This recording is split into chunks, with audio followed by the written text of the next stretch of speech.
with Carol the First. It shows Michael and Carol, Cardano with Carol, instead of who was actually in power, which was Antonescu. So it's dishonest from the get go because Antonescu and Cardano didn't like each other. They were at odds with each other, and Hemia Simon didn't like him. Didn't like the successor to Cardano wasn't in power either. Well, Antonescu wasn't part of the Iron Guard either. No, he really wasn't. Simon was correct when he called him a dick. I mean, well, I've heard it from a Romanian who well, that doesn't matter. I guess my issue with the thumbnail is that in Kajanu's writings, he never once besmirched the king or advocated for like his taking power over the king. So, He also like in the never called example of it. He also never called himself a fascist. I mean, before we start this, let me just switch over to something else. That's very important. well, he called himself a national socialist. No, but in So I any like, mean, you know, look, hold on, let me just.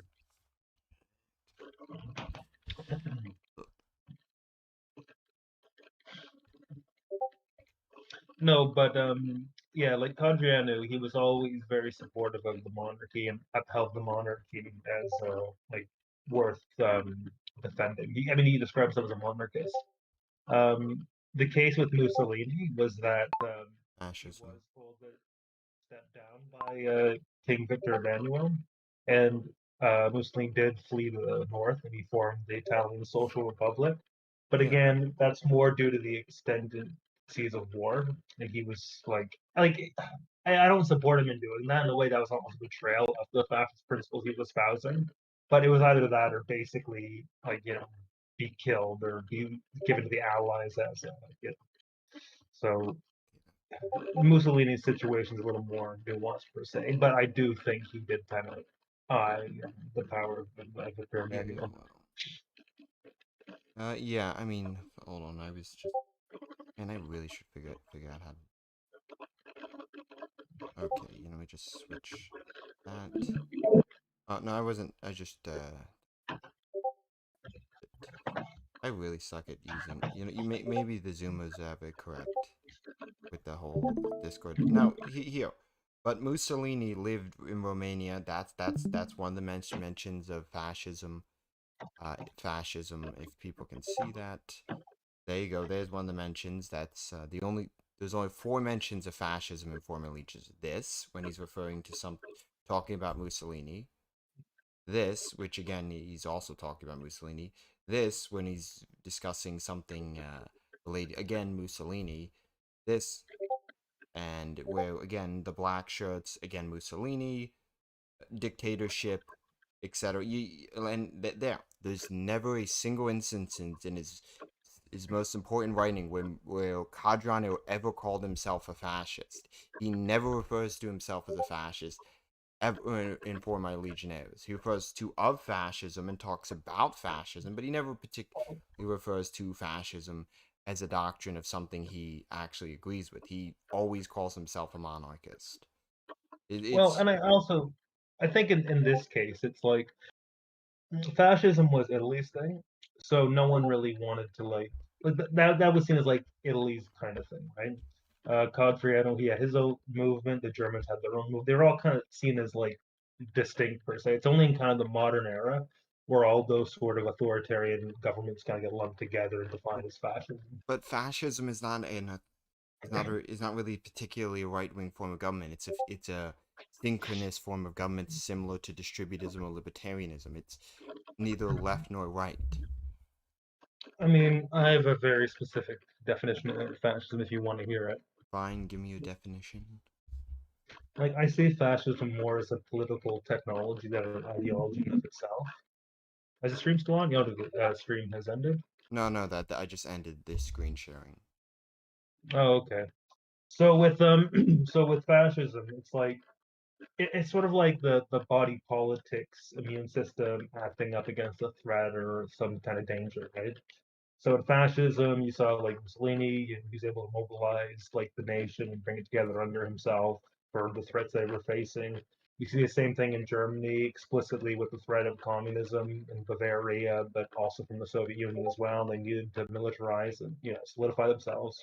You see with Franco too as well, with their own communist revolution that they were fighting against. Like they for a time were fascistic and had to be fascist to push back against this threat. But then once the threat was ameliorated, they kind of returned back to a normal operating procedures. So, like to say fascism is like this sort of ideology, I think is errant. I mean, you can argue that if your nation Right. or state's going through a particularly poor time or facing kind of these sort of threats, then yes, like maybe a fascist period is needed or something to kind of right the ship. But once the ship is righted, fascism is pointless. It burns itself out. It doesn't really like have a reason to exist. Yeah. Uh. Like the Soviet Union, right? You could argue that in like the 40s, right, when the war was declared on them, that they had to embrace certain tenets, sorry, of fascism, because like, look, no one wanted to fight and die for class solidarity or the international revolution. So you had Stalin. He brought the church back to one degree or another, and he kind of pushed Russian nationalism because most people in the Soviet Union don't want to fight for Stalin. So he had to kind of go back to these older forms of identity and ideology to kind of motivate his people to actually serve him in this way. And then once the war was over and the Soviets were victorious, they returned to form. They went back to their atrocities they were committing. They went back to persecuting the church and destroying nationality. So yeah. So again, I think fascism is more of like a tool, not really ideology in of itself. Yeah. Now I realize that I had way too many tabs open, and if people see some of the me and Nation's DMs, there was nothing spicy. It wasn't like the 4-page argument we had like 2 years ago, which is a hilarious argument. I forget what that argument even was about. Yeah, no, I have no idea. It was something to do with me and you arguing about pro Russia versus anti Russia. It was really stupid. It was a really stupid argument. Hmm. And So we gonna watch this thing, or yeah. Sorry, we'll see. random. We'll see how much of it we can tolerate, and then Ideologies like fascism, I started to wonder whether these two systems truly work together. Now, I do admit, there have indeed been instances where fascism and monarchism found themselves seemingly aligned. I just find it funny that Levato says monarchism like Marxism. yeah, That's no, I thought I heard Marxism too there for a second. yeah. Levato, Well, you want what to what is, admit what you is he? Is he a turd? we've talked. No, Levato's from. He is a. I've talked to him. Like we had those 2 interviews we have had with him. It's actually they're the first 2 interviews I ever did. But they were. He's. I think he's Bulgarian. He's a Bulgarian Muslim living in Berlin. Okay, jeez. So everybody from the Balkans, everyone talking about how great every Balkan stereotype made into a person. Like a Bulgarian Muslim. Jeez, that's interesting. During the turbulent early 20th century, the interplay between these systems fostered temporary alliances in countries such as Mussolini's Italy and Corneliu Codreanu's Iron Guard in Romania. Fascist leaders, with their strong authoritarian leanings, often found solace in the traditional hierarchical structure offered by monarchism. But upon closer examination, Yeah, the monarchists were never particularly aligned with the black shirts, really. I mean, it was more of an island. It was more than just. If you actually want to look at it, Mussolini was bluffing the whole time with the March on Rome. He didn't even. None of the men were armed. They actually looked like dog shit. It was literally one general, I forget his name, who just said Mussolini did was actually hiding out, hiding out. Wasn't even leading from the front. He's just like it was more like "fuck it, we ball, we're doing it." It wasn't even planned. It was just a spur of the moment thing. He's like "fuck it, we ball." Man, but it still worked though. The bluff worked. That's It all that matters, really. it did, but El Duce never was particularly aligned with monarchism. He was always more aligned with the futurists, the more radical, non-international socialists, and at one point the Soviet Union. Codriano also, as we've discussed earlier, never called himself a fascist. Ever. Well, Like, again, that would, to call yourself a fascist would be like a it'd be like a Canadian saying, "Wait, I'm a Democrat," in terms of like political ideology.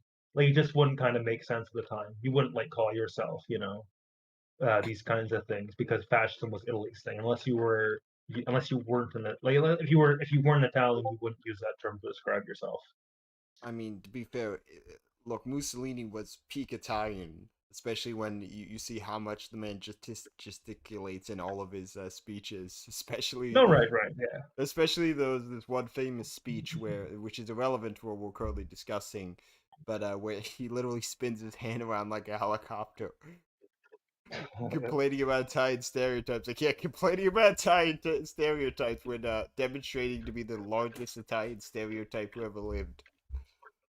I mean, but hey, who else would you want to rule you other than like, El Duce with his, he really embodies the nation. It's just kind of nice to see, I guess. What a short, balding 40-year-old childless man. Oh no, he wasn't childless. Sorry, yeah, he was married. No, he's got lots of kids. Actually. You're actually, I mean, isn't his like granddaughter or great granddaughter like in the Italian parliament? Oh yeah, she's cute.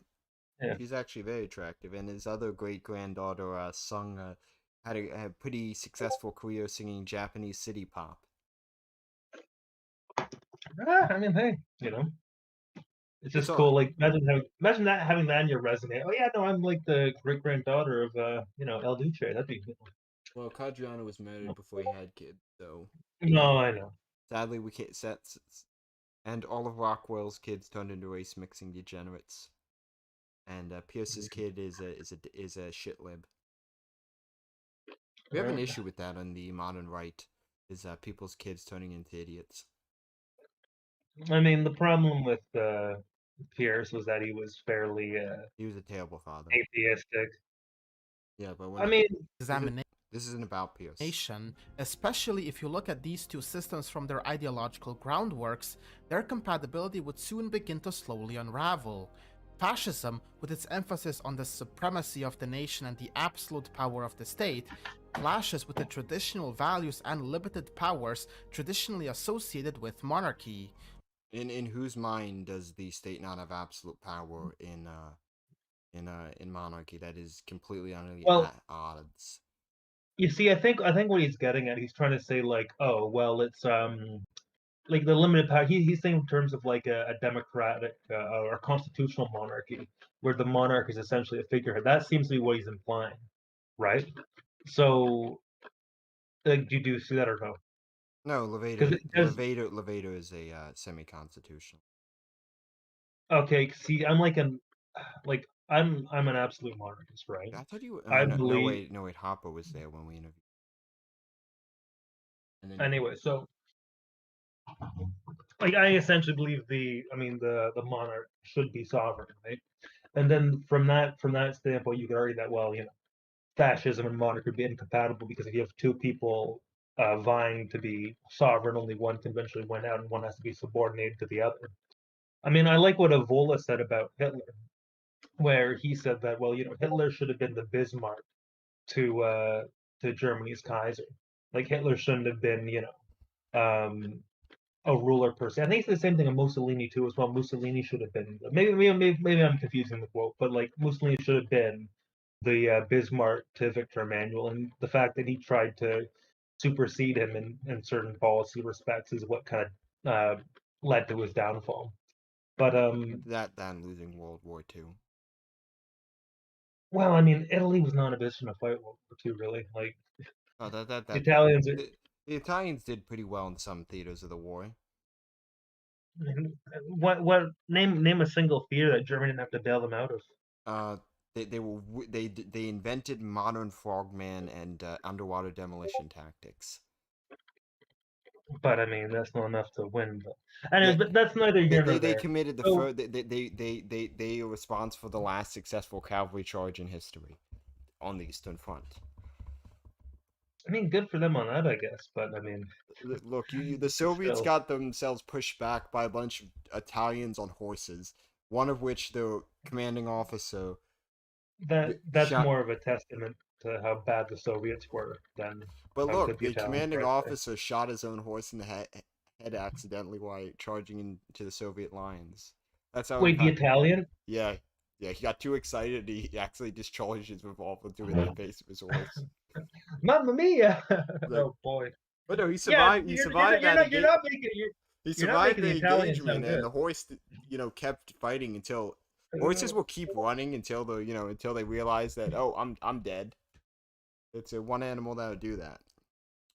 Well, that's good to know. Yeah. Anyways, but that's one point I kind of see with his position. So if he's advocating for like yeah, I mean if you have a constitutional monarchy, then essentially You don't have a the monarchy. parliament no the parliament dictates power anyway. So then the king should be subordinated to the fascist dictator because that's just how the systems like operate, like how it works. So anyways, you can continue. While it may have appeared as a harmonious coexistence at times, the inherent contradictions between fascism and monarchism became evident when put to the test. Moreover, as the world transitioned into the aftermath of World War II and the rise of democratic principles, fascism faced global condemnation for the atrocities committed under its rule. Monarchies, on the other hand, embraced the values of constitutional democracy, unfortunately adapting to relinquish much of their power and adopting a more symbolic role in governance. So today, this begs the question, are monarchism and fascism truly compatible from an ideological standpoint? By Pause examining it. the ideological groundworks. So he's speaking about today then.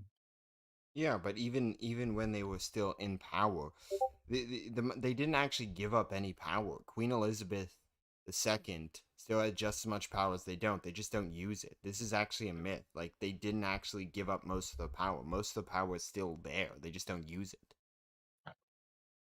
Like, none of the laws really changed. But I mean, to have power and not use it is essentially the same thing as not having power. And forever, whatever kind of extenuating circumstances, the monarch feels they're unable to use that power. I mean, I mean, the only I don't reason know. At the end of the day, why would the why would the why would we care about atrocities? I don't like generally care about atrocities. There's plenty of mass. The issue with literally liberal democracies, they do the same thing. No. It has nothing to do with them. They don't believe in it. They starved nearly 2 million Germans to death. They ethnically cleansed, attempted. They failed at a lot of it. Ethnically cleansed, hundreds of, well, a few 10 million Germans from different ethnic groups who've lived in other parts of Europe. The firebombing of Dresden, the Holodomor, which happened before that, the rape of Berlin, the mass murder of Polish civilians by the Red Army, the mass murder of it's because power will trump ideology every time, yeah. I mean, right? And it in times of war, you're gonna do whatever you feel is needful. well, the point is, it doesn't matter.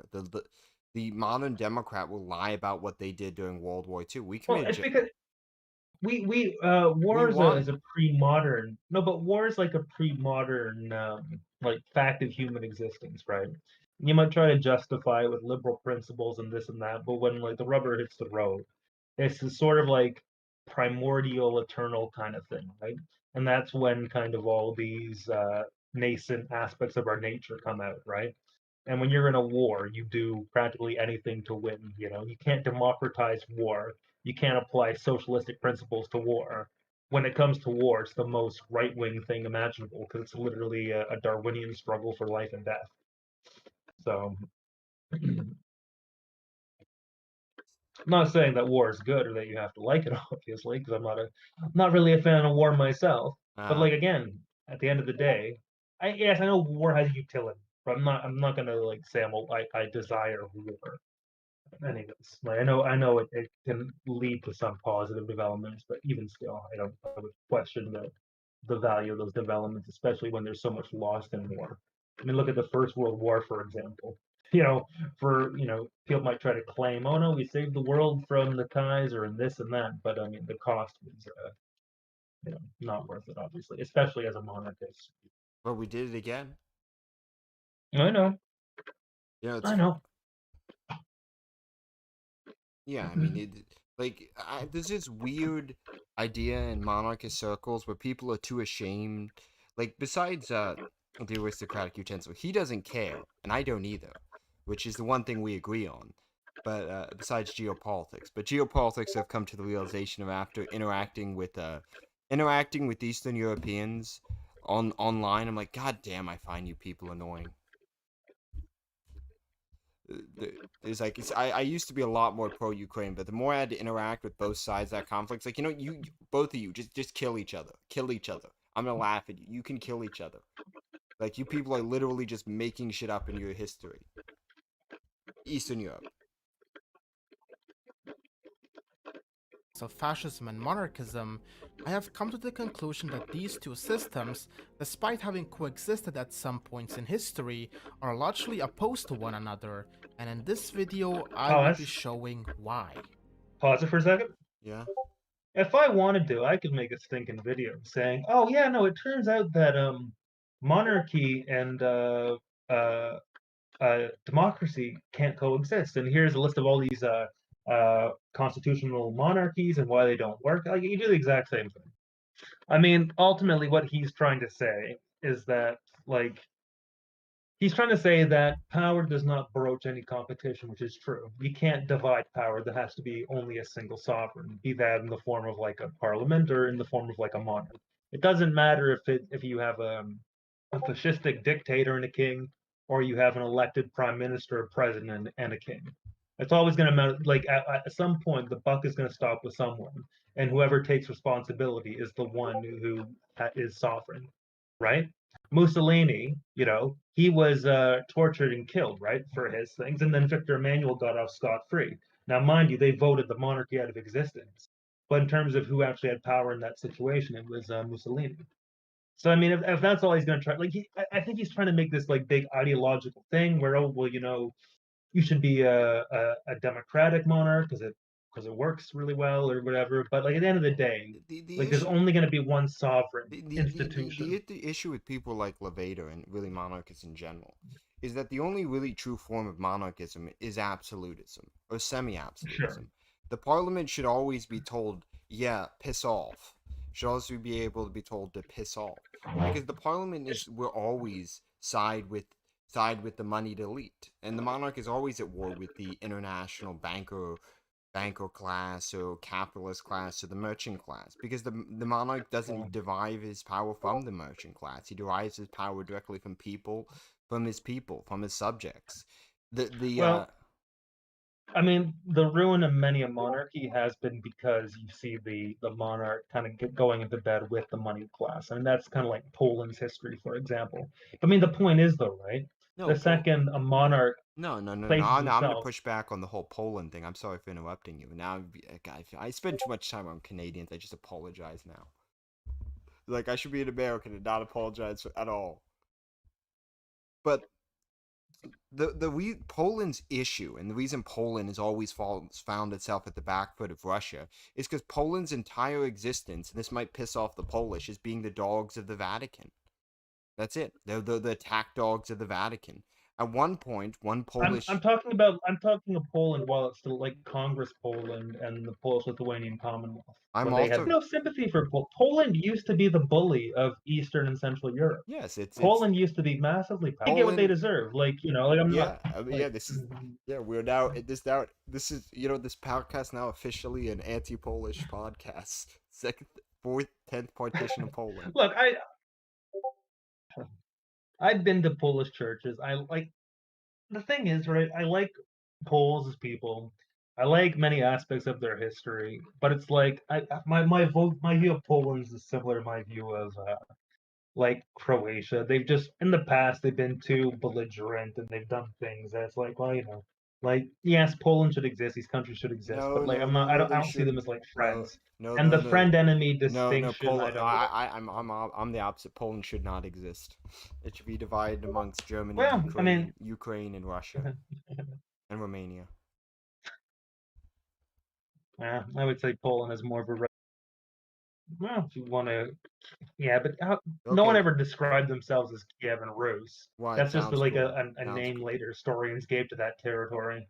No, I can say, Yeah, well, but people say like you ethnically Ukrainian. I'm like, nope, Russian. Was like, what the fuck does that mean? It's like exactly. It's oh, like well, you can it, identify how you want. You can I work. identify as a woman if you want. I mean, No, no, you can't. No, you cannot identify as a woman. I'm just I kidding. I'm guess if you're a kidding. constitutional monarchist, you can identify as a woman because I the mean, you know what? That is actually that would be a fascinating study of how they can hold those contradictory ideas together. But I guess it comes down to rule of law. Do you yeah. want rule of law where law trumps all, or do you want a sovereign Well, where look, like the sovereign trumps all? if the And sovereign and I if the sovereign cannot make law binding on all subjects, he is truly not sovereign. A sovereign should be able to make war and peace, and be able to make well taxes. Sorry, I'm trying to quote well Gene Bowden. Stop interrupting me. sure. And that's the thing. None of these people are sovereign. I mean, Queen Elizabeth was sovereign. She's still alive. She's in Argentina. No, but that was always my argument too when it came to he who makes like the laws and such. You need to have someone to be above the law to make laws because you can't subject yourself to something you create, and you can't create something if you're not above it, right? You can't make something if you're subordinate to the thing that you make. That'd be like saying that God can't like do anything he wants because he's bound by his creation. He's not bound by his creation. He's right? So in a monarch, you can't have a constitutional monarch because by definition the monarch must be above the constitution, must dictate the constitution. So Yeah, that is very accurate. Gene in Bowden said basically no one would either there's certain things that a monarch is above everything, even in absolutes like myself would say the king is not above everything. No one's Gene Bowden said that the only thing that's above the king is the laws of God and nature, which no one is above. Which is true. well, yeah, you can't as sovereign, you can't like say, "Oh yes, like gravity's going to cease to function or strong nuclear force isn't going to work." Like obviously, there are certain intrinsic What if realities, but what if this the sovereign of the future Anglo Empire was a flat earther and he declared that the earth is flat? I think it would. I've kind of thought about problems like this a lot in my life. Not about flat Earth or whatever, right? But like, what do you do when you know something is fundamentally false, but you're sort of compelled to accept it for whatever reason, you know? You don't. And it often comes down to like say religion. Let's say, and yeah, as a devout Orthodox Christian, my faith isn't like shaken or anything. But like let's say definitively religion was proven false, right? No Okay. God, no nothing, right? But it's just assuming it was right. And I think in that with that revelation, I would still believe and function according to that system, because if religion and those things do not exist, I would attempt to will them to exist because because they should exist, if that makes sense.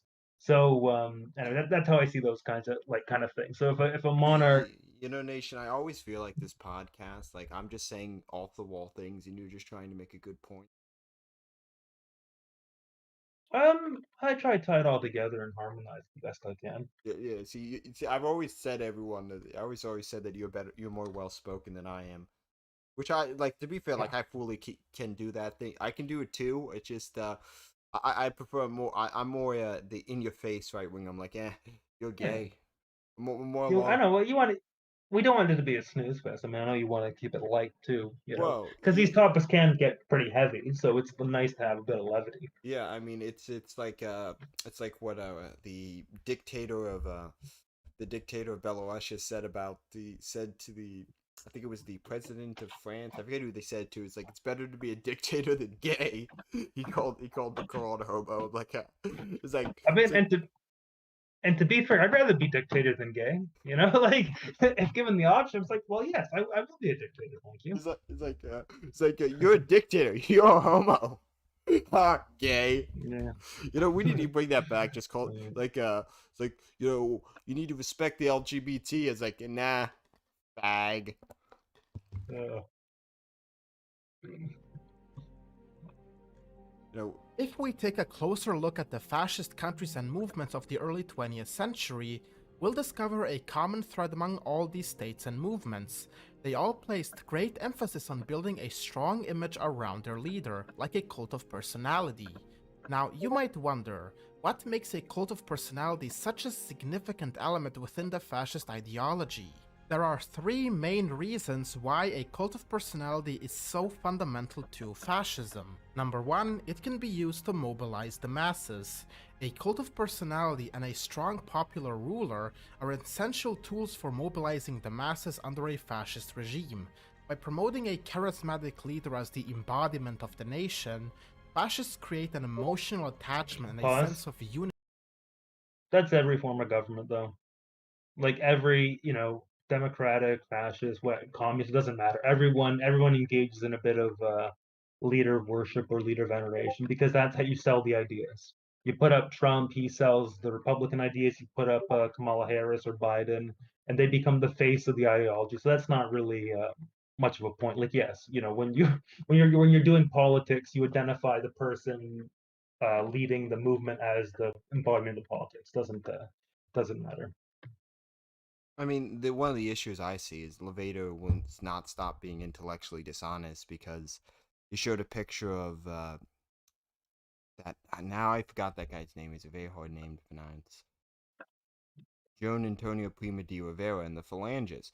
And there was two different Right. forms of Phalangism. There was the more socialist-leaning Phalanges who were kind of syndicalists in their ideology, and there was the more right-leaning Phalanges. There was also the Carlists, and there's also left and right-leaning Carlists, surprisingly. The Carlists were staunch monarchists, and they were in a coalition with the Phalanges.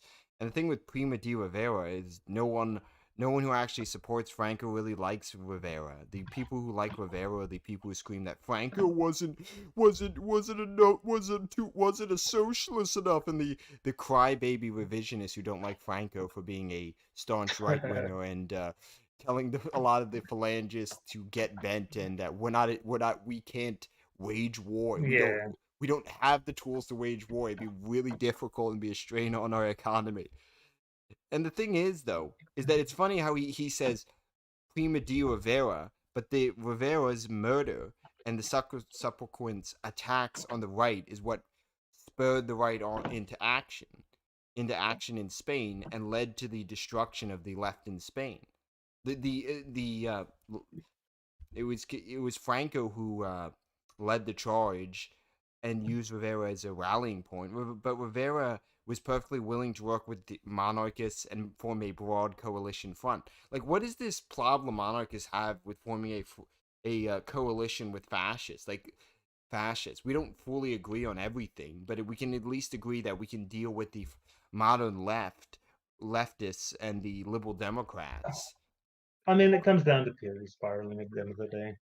I mean, Yeah, like, you should and keep weirdos out of your the movement, but like, no, but like the left is better at making and make that coalition building I mean, and bring. I mean, not anymore. because essentially, well, I mean, that we still have to wait and see for that. But it's more like if you're on the left, any form of left, you're like, oh, you hate the system, you want to overthrow the system and put something new in place. And if you're on the right, you broadly want to sustain the system or reform the system back to sort of a previous iteration of the system. So it's backwards or kind of static looking. And because of that, the right will infight and all this kind of stuff. Where the left is just basically, well, we want to smash the current system and put something new. So if the left ever wins, Wait, right? where I Uh, paused it, isn't that the British Union of Fascists? it is. That's all. Well, mostly. Yeah, Mosley was a monarchist. He is Well, specifically so was Codrianu. So I mean, you know, like the British Union of Fascists actually got in arguments with the British neo National Socialists because they were monarchists and the National Socialists were not. like the biggest issue is that this Lavater, he's Later, putting all like Levator, sorry. I don't know. Like he's trying to make fascism as if it's like this coherent ideology. There isn't a book of fascism. Now, yes, I know there is Mussolini's Doctrine of Fascism, Giuliani but Gentile's but doctrine of I think what neither here nor there. The point is, right? Hitler didn't pick up that book and make a fascist system. Neither did Codrianu, neither did Franco, neither did any of the quote unquote fascist or authoritarian right wing states. So when I can look to communism, and I have the Communist Manifesto, Das Kapital, and I have the works of Lenin and the works of Mao, and I Uh, can kind of you also see. you also have that one dirty Italian that who is the father of modern cultural Marxism, who totally based Mussolini, put in prison. Oh, Gentili No, or the prison diary. yeah, the guy who Whatever. looks like a tranny. He does. Sure. He No, does. sure. But you get what I mean, though, right? Like I can broadly, at the very least, if you're a Marxist, you believe in Das Kapital and you believe in the Communist Manifesto. And you can spin off your own little particular version of communism that you want, right? You have your specific things, but you can still go back to those two books, those two kind of founding documents of Marxism and communism, and you can go from there. But you can't do that with fascism. If you want to do that, like if you want to fully make a coherent kind of definition of fascism, you'd have to take in half a dozen movements, and then half a dozen movements that aren't even considered fascist. Because people to this day argue, oh, was Franco fascist or not, The right? answer is And I no. think it's because, well, it depends on how you define fascism. He's But I not feel the though. reason why He's a authoritarian conservative. dictator, well, but the point is though, right? A man who They rocked a cape. Yeah, so did Hitler. I mean, aesthetics aside. And the only reason I don't think they decry Franco as a fascist was because we were allied with Franco against the Soviet Union Not until so. his death in the 70s. No, no, But that's literally it, right? we actually did assassinate his successor in the 70s. Well, Well, either way, on paper, anyways, Spain was part of NATO, and Spain was aligned with the West and aligned with Europe. So it's like, oh yeah, no, we fought this huge war, killed like tens of millions of people to, destroy quote unquote fascism. Oh, we have this little fascist guy right here. It's a contradiction, right? And whether you want to think in not you specifically, but like if you want to spur it, but oh, was Franco fair for that? It doesn't matter. Yeah, that's the thing. You can't really unless you're gonna make. You have to make what Levator should do is he should make a definitive definition of what fascism is, and then we can see if his well, definition kind of aligns with history. we're only like 4 minutes into the video. I don't know. We should. Sure. Well, among the put it at people. 1.5. The cult of personality fosters a cult-like devotion and inspires loyalty, encouraging citizens to rally around their leader's vision for the nation. Number 2, to consolidate power. Fascism seeks to concentrate power within a single ruling entity. A strong popular ruler acts as a unifying force that can bypass democratic processes and effectively implement policies. Pause. The cult of personality. Pause. That's literally what every political system does. The second it takes power, it consolidates power. That's what's thinking Trump did with his executive orders and all the other things he passed. Stalin. And that's what our government. Sure, Stalin too, whatever. But I'm just using liberal democracy because I think he's advocating from a liberal democratic position. And also that's what the liberal democratic state has been doing for the past 70 years. Things that used to be like home matters or Well, do you want me to give you some no. Well, no, but look at the laws, right? So all the liberal democratic governments have done is expand their power and their reach, right? So they're all consolidating power. That's why I have to read Burnham's whatever the managerial revolution. That's literally like the way democracies, communism, and fascism work. They all try to consolidate power and they want to centralize it under the system. The liberal revolution. Yeah, I haven't gotten managerial revolution. I haven't read that one yet. I haven't read. Yeah, it's free on well you can find a bunch of books for free. It's there. I don't pay for books. Right. But even people I agree with, I do not pay for the literature. The point of putting out a manifesto is to put your ideas out there. Putting it behind a paywall defeats the purpose. I'm saying archive.org has it for free, the managerial revolution. But anyways, the point is though, right? When he says every position, every government consolidates power. That's what you do once you take power. You're not going to take power and then not consolidate power. I'll give you some examples. Up until I think it was the 1900s, immigration in the U.S. was a state-by-state issue. Now it's a federal Yeah, issue. It used to be a state issue. perfect example. Or like the FDA, like all these kinds, even the things that are good. Lincoln consolidated power. Lincoln was a liberal Democrat who supported consolidation of power. Yeah. So yeah, so again, you can press play now, but the point is, like, you can't say, oh, controlling power is uniquely fascist. Well, that's literally what every government does You're saying once it press takes play, but you're power. still talking. Yeah, sorry. That's my last point. Elevates the leader to an almost divine status, granting them the authority to make decisions without substantial opposition. This consolidation of power is seen as crucial to achieving the rapid transformation and national rejuvenation envisioned by fascist ideologies. And number 3, it can be used to manipulate public opinion. A cult of personality can be utilized as a tool for manipulating public opinion and controlling information. By dominating the media and disseminating propaganda that glorifies the leader, fascist regimes can shape the narrative to their advantage. The strong popular ruler becomes a symbol of national pride and achievement, diverting attention from any shortcomings or failures of the regime. This manipulation of public opinion ensures the continued support and legitimacy of the ruler's actions within the fascist ideology. So, now let's examine what the exact Liberal Democrat rulers never take the L either. It's very, like, you can apply everything he said about, like, quote unquote fascists and apply it to liberal democratic governors and presidents and prime ministers too. So nothing he has said is uniquely linked or associated with fascism. I mean, you maybe the hero worship or the leader worship, maybe that delves a bit more into the fascist side. But I see the same thing with Trump, and I see the same thing with our leaders too as well. So, like in Canada, we have, there was a huge, like, leader worship with Trudeau for a while. I'm sure once Poilievre or whoever gets power, will be the Yeah, same thing. Like, nothing you said is uniquely related to fascism in particular. Yeah, I mean, the fundamental issue I see with like what Levator is saying is the America does that constantly. Yeah. The NSA, what came out after Snowden, that the government's spying on people, the WikiLeaks where they showed that the CIA was one of the things they were doing was trying to manipulate Estonians into accepting multiculturalism. Yes, sorry for that, Estonia, but not so sorry because your country is an irrelevant shithole, and I hate. Like, And your country is filled with pedophiles because the age of consent is 14. I feel the need as a Slav to shit talk other Slavic ethnic groups for being subhuman. Every Slavic ethnic group, Estonians are Finno-Ugric, they're not fuck them, Slavic, they're actually. Asians. Lithuanians are Slavic, and Lithuanian, Latvians are Germanic.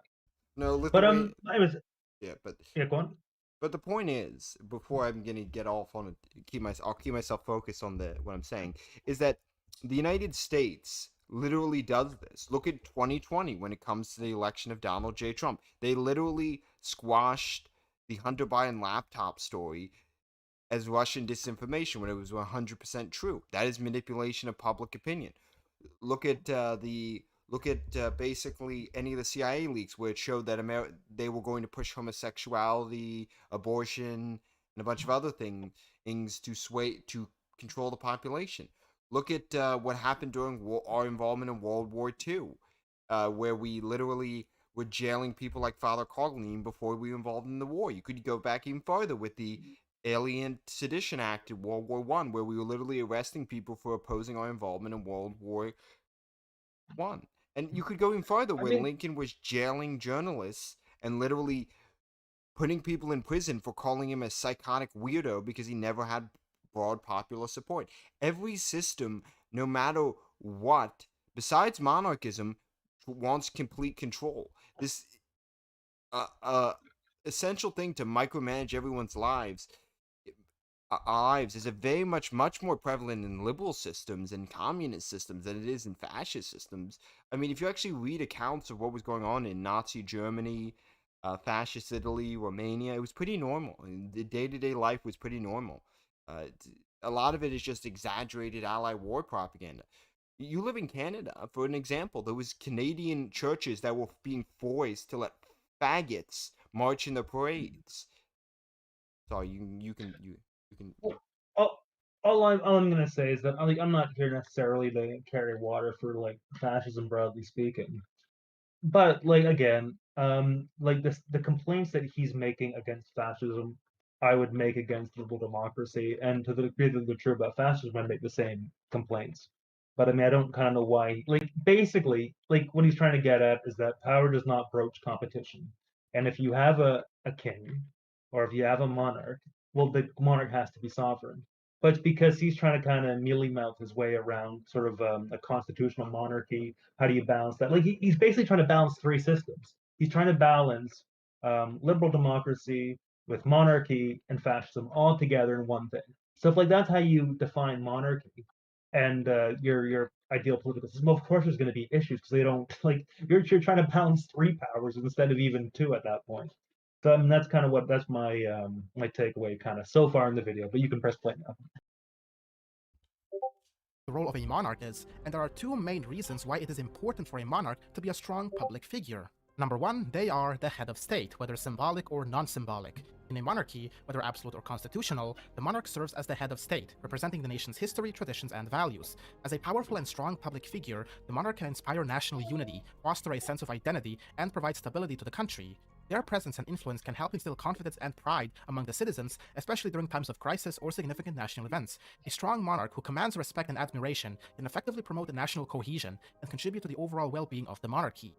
That's why, during the First World War, numerous propaganda posters and pamphlets showcased the monarchs of both sides. After all, the primary duty of a monarch is to serve as a unifying figure that all citizens, regardless of their political beliefs, race, or religion, can admire and gather behind. These representations aim to foster a sense of unity and loyalty among the diverse population. It was a way to strengthen the bond among the people, transcending their differences and encouraging them to stand together. And number two, the monarch also serves a strong diplomatic role. The monarch often plays a crucial role in diplomacy. Their power and influence can be utilized to strengthen international relations, foster goodwill, and promote the country's interests on the global stage. A powerful and strong public figure. Again, it's just that you can't have it both ways. You can't have the monarch be this kind of affable like symbol, and then like no one is going to respect a monarch if they don't actually have kind of power or some sway in some way. So he's trying to kind of balance it both ways. And you again, you have to pick. You have to pick who's going to be sovereign. Is it going to be the monarch, right, or is it going to be the government, right? And if you want the monarch to be above the government, then so be it, obviously. But people support a monarch over the government because the monarch is the embodiment of the nation, and is supposed to be the best of the nation, right? And the interest of the monarch is with the nation, whereas the government it's usually they get mired in the affairs of daily politics, and the monarch's supposed to be above that. But in being above that, they still have power and control over that, right? So again, it's again that's kind of what he's coming from. I think that he's trying to like have it both ways, where the monarch has power, but they're symbolic, they have influence, but not power. It's like it's one or the other. Like you look at how the monarchy is treated in Canada, there's very little respect for the monarchy, right? And that's because essentially the monarch has no power here. I guess even though the king could have power in Canada, he chooses not to. But then at the end of the day, it doesn't matter if they have power or not. They don't use that power. Then what's the point of it, right? So anyway, you can continue. Well, what I'm going to say is that Levator has this, he has this weird delusion where any of three of those people were not extremely religious people. Who was king during World War One in England? King George. Yeah, George was a very religious person. So was I mean I So think so was the Kaiser too. The like Kaiser too was. I've read his memoirs. They're yeah, pretty good. they were both very religious men, and here's the thing: it's like diverse backgrounds. What is Lavender smoking?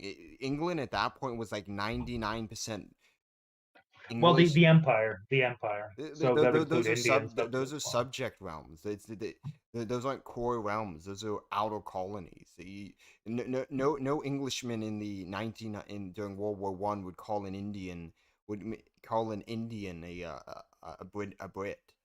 Like they were a subject. They weren't a citizen. That's a difference. There's a subject and Well, citizen. everyone is technically the subject. There would be no citizens in Okay, what England, anyways. whatever. But the point is, the only country that England has a close bond to is Bhutan. Hmm. And sorry, Um, no, the Bhutan. Where are the Gurkhas from? That Bhutan, that region. I'm sucking at geography. because the British were so impressed with the Gurkhas kicking the shit out of them that Queen Elizabeth, the British Empire, created a lasting friendship with them, and the Gurkha regiment still serve Her Majesty loyalty. And the Gurkhas were used to put down the Indians where they belong, which is under the boot of the British Empire.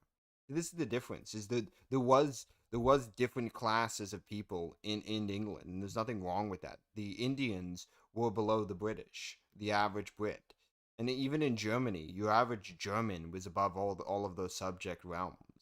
Like this whole idea that monarchists don't believe in some sort of hierarchy, or that we're doing multiculturalism right, we're doing multiracialism right. Absolutely not. Especially Nicholas II. Nicholas II was a fundamentalist, or was a very Christian person. The Romanovs were probably the most religious monarchs in Europe at the time. Like Nicholas II's entire reason for getting involved in World War I is so he could take back Constantinople. That's the only reason he was involved in it. I think when it comes to multiracialism and like this and that, the monarch is a unifying figure because they are meant to be an idealized form of what the nation is. They don't necessarily, and I think I might have said this before, but I'm still trying to process these ideas to some degree myself as well. The monarch doesn't represent every man. The monarch doesn't represent, say, the peasant or the millionaire, like equally per se. What the monarch represents is sort of like the idealized form of what a Brit should be, or what a German should be, or what a Russian should be, right?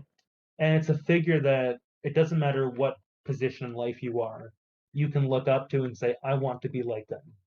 So a monarch, by definition, has to be someone of high moral quality, high intelligence, high martial pro, like or at least represent these traits in some kind of way, because the nation as a whole is trying to aspire to what the monarch represents and what the monarch is.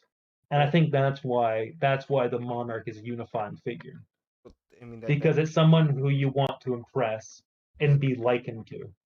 You want to be a man of the king, right? You don't. Yeah, go on. I mean, that's why Trump got elected. You could say Trump has a cult. You could accuse Trump of all of these things Levator's accusing fascism or monarchism. Well, you see, I didn't want to bring up Trump, right? Because based on everything he said, I say, oh yes, well, Trump does this, Trump does that, right? But the left already loves to claim that Trump's a fascist anyways, which is why I'm trying to look at Biden and whoever else. Trump isn't a fascist. No, I know, right? No. But I'm just saying that in the discourse, Trump is the first emperor of the United States. As soon we trust the plan. Sure, of course. But I'm just saying. Look at all the January 6th types. They trust the plan. Plan trusted. Thank you, Mr. President. I'm just saying that in kind of popular discourse right now, everyone loves to say that Trump is a fascist, Trump love whatever. So I didn't want to touch that just because it's low hanging fruit, obviously. That's why I brought up Biden and Kamala, because they do the same thing where they try to set up kind of a pseudo cult of personality. The point is though that Biden and Kamala are unlikable people, right? That's kind of the issue. No, I don't think Biden's an unlikable person.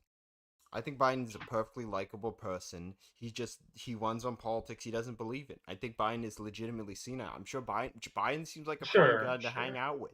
George Bush, apparently, from all the interviews of people who hung out with him, with celebrities, he's a really fun guy to hang out with. He's just not a good leader. Sure, no, and I get that, but I mean, I hope you kind of get what I'm saying though too as well. It's I think Trump has a natural kind of aura about him where you do want to emulate him and like him and be liked by him, kind of thing. You could say he has a glowing orange aura around him.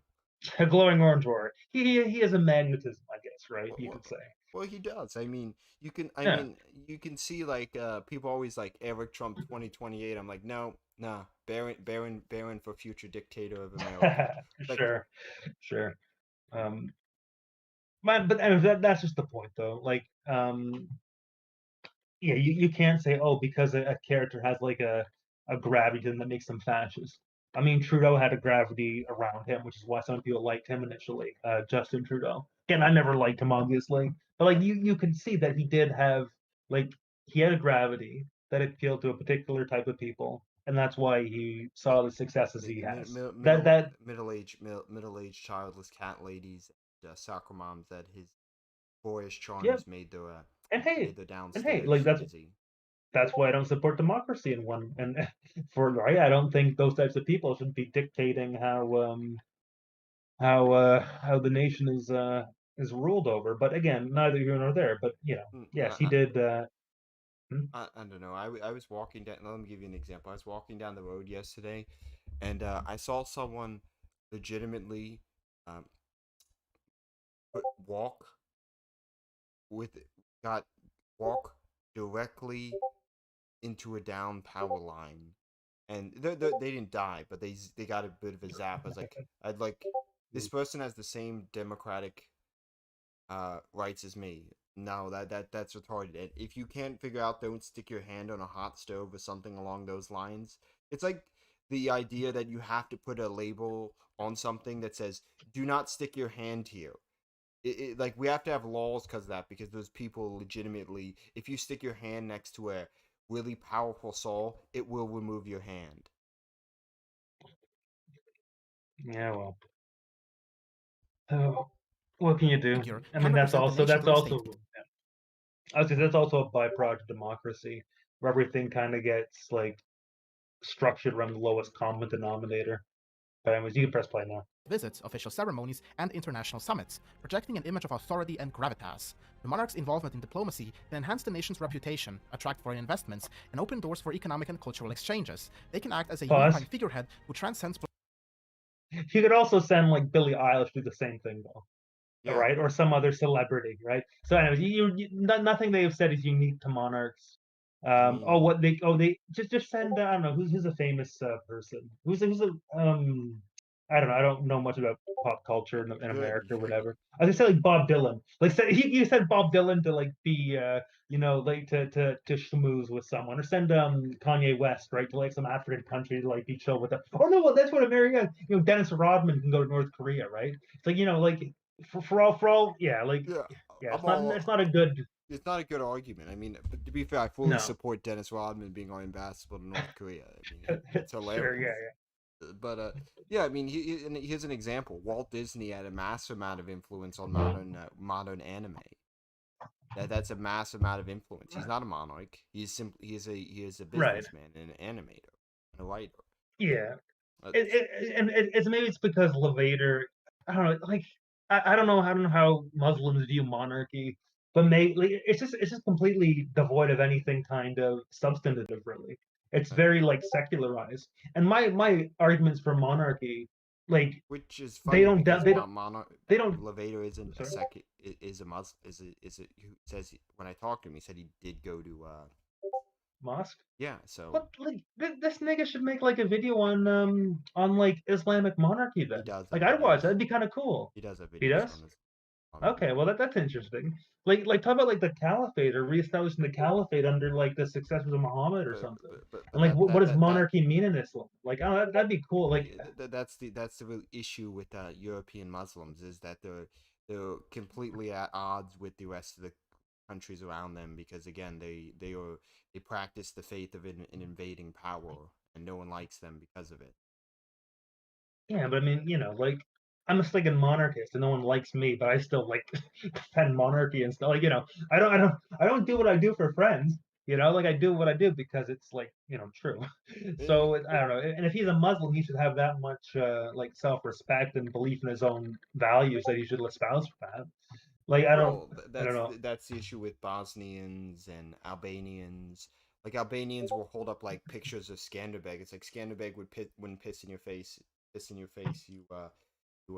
Ninth century. You I'm be honest. You moon worshipping desert heathen. That's how I view Yeah, Islam. and like no offense, would like I don't know. I don't know. I don't think anybody should say offense. If you believe that your religion is true and the other person's religion is false, you should have every ability to state that. I think Protestantism, where I respect Americans' Protestant values, I think it's ultimately false and is ridiculous. Same thing with Catholicism. If you're gonna say that your religion is truth, is the word of God, you should state that openly and proudly. I have more respect for Islamic fundamentalists in Afghanistan. Like Islam is true, it's true, it's the real religion, and we will not tolerate people trying to proselytize in this country. I don't really think you should argue with people. I don't really think you should really argue with people saying your religion is fundamentally false. I mean, Because like I think he has a problem, right?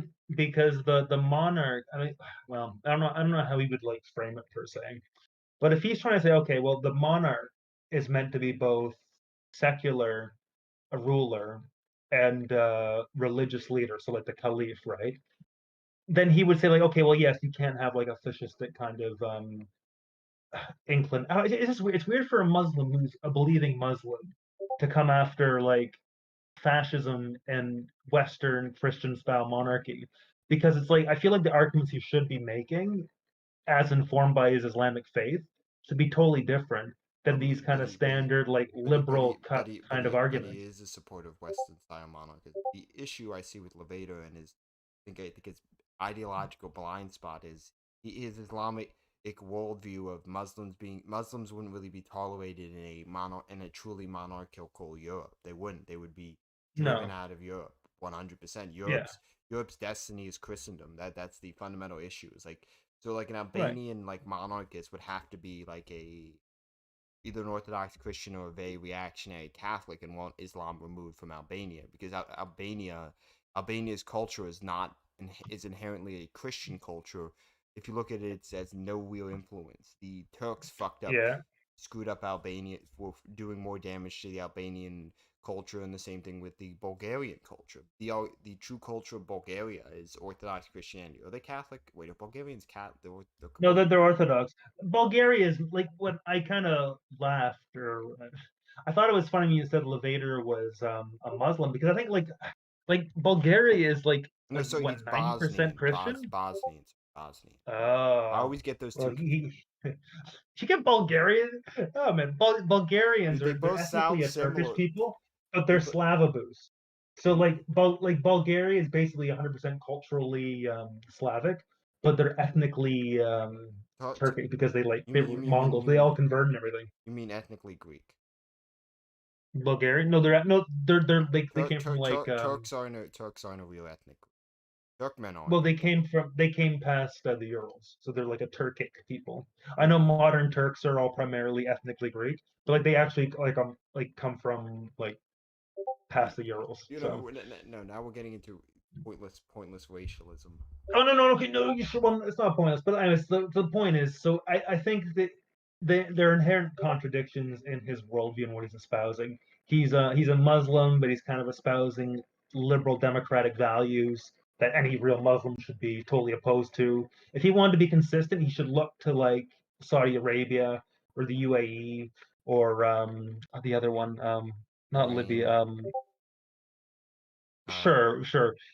And like, and the thing is, right? He can say what he likes, but like Saudi Arabia as a monarch, as a monarchy, is very fascistic in how it operates, with how like there's state power and economic power under You the you monarch directly. you Like I arrested don't for know. witchcraft.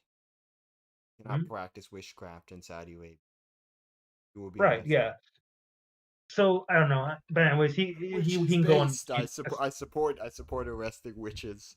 Political divisions and represents the nation's collective interests.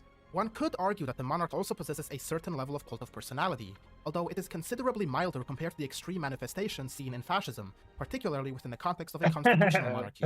Now, taking into account the point I've discussed thus far, we come across our Pause. initial problem when it comes Wait, that's That he's looking from a very 20th century perspective. There are times where like monarchs have like a super high cult of personality.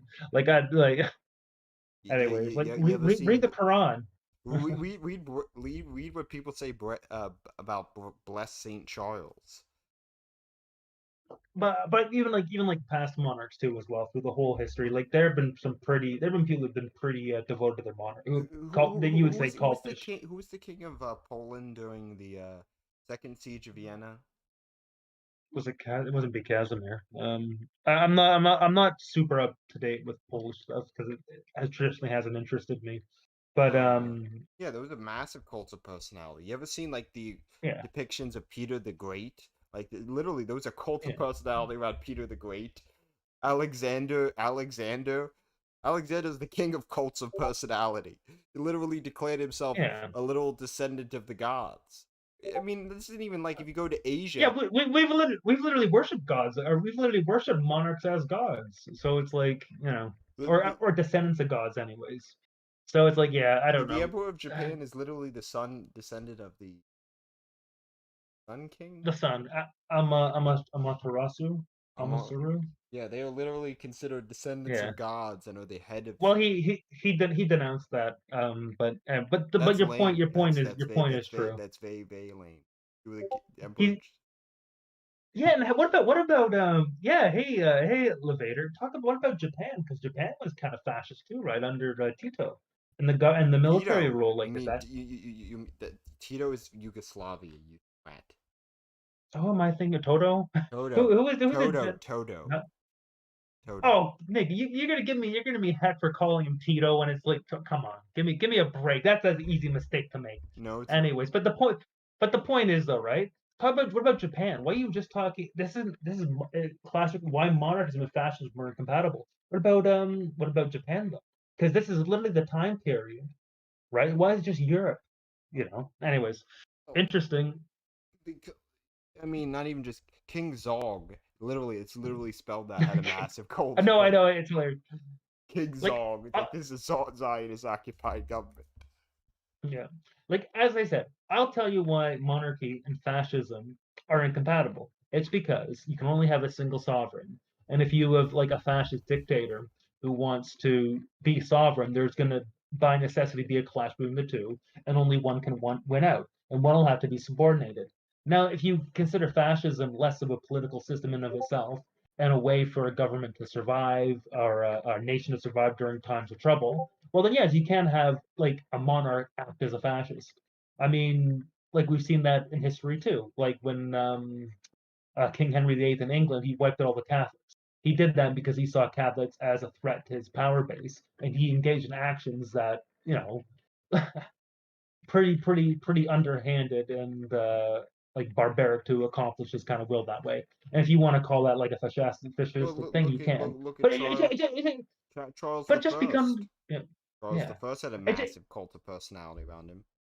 it's just like, oh, is fascism just, oh, like the government or the leader does things I don't like and that are a bit violent at times. Like, Fa- I don't fa- know. fa- fa- I'm so fasc- sick of fascism. Jeez. fascism is when you're well dressed. So when you're, the king, like, monarchists are usually the best dressed people. So I don't know what that tells you. Oh, fascism is when Uh, fascism is literally everything I dislike. To the relationship between fascism yeah. and monarchism. Both systems rely on the presence of a formidable public figure, particularly in the case of fascism, where it takes a step further by consolidating political and public power within the hands of the party. Let's imagine a scenario where you, as the leader of a fascist monarchist nation, have successfully established a robust cult of personality around yourself, aiming to amass greater political power and solidify your rule. However, you now face a rival in the form of the monarch, who also serves as a prominent public figure. This inevitably leads to a delicate balance of power, since the citizens, while compelled to pledge their allegiance to the fascist party, are also obligated to pledge their loyalty to the monarch. This will always end up to be a sort of a road bump or even Which is what roadblock I for the said, yeah. fascists, as it prevents them from fully solidifying their political power. And in the event of a disagreement or even crisis between the leader and the monarch, whose side should a citizen take? They pledge their allegiance to both of these figures, and siding with one will end up breaking their oath to the other. A prime example of this dynamic can be observed in Italy, the birthplace of fascism, during the tumultuous relationship between Benito Mussolini and King Victor Emmanuel III. While Mussolini himself was not a monarchist and harbored a complex association with the crown, he aimed to dismantle the monarchy indirectly rather than outright. At that time, the monarchy enjoyed significant popularity among Italians, and any direct attempt to abolish it would likely have sparked a civil war. Hence, Mussolini pursued a strategy of influencing the youth, raising them in the ways of fascism, with the hope that they would eventually lead the charge in a smoother transition away from the monarchy. A similar narrative can be observed regarding Victor Emmanuel as well. Despite holding the complete authority and power to dismiss Mussolini at any given moment, he faced a similar dilemma. The fascists too enjoyed considerable popularity, and removing Mussolini abruptly would likely have sparked another round of civil war. Thus, Victor Emmanuel chose to wait until 1943 before finally taking the step to dismiss him. This dynamic invariably leads to a delicate balance of power, akin to a That's actually untrue. Victor Emmanuel was never popular. He never actually fully unified Italy behind him. His dad was actually assassinated. Like that's a myth. Victor Emmanuel was never particularly a popular person. Maybe among older Italians, but no one really particularly liked him. Well, I'm willing to give Levator the benefit of the doubt in that instance. Yeah, I mean, the point he said there is accurate. that if you have, but it's like, what's the no, that but I agree with that. Like, if you can't have two people vying for the same role, well, essentially. you So could say that's you could true. make the same argument against constitutional monarchy. Look what No, happened. and that, yeah, that's true too as well. Look what happened in Greece in Greece when they abolished the monarchy. The same Yeah, thing happened. military coup, Yeah, there was essentially a fascist dictatorship for a while. yeah. I mean, they had a coup d'état, and then the liberal Democrats basically rigged the election into abolishing the monarchy. Plenty of countries have democratically abolished the monarchy. You could say the exact same thing about constitutional monarchies. Are you loyalty to the constitution or to the monarch? Which one?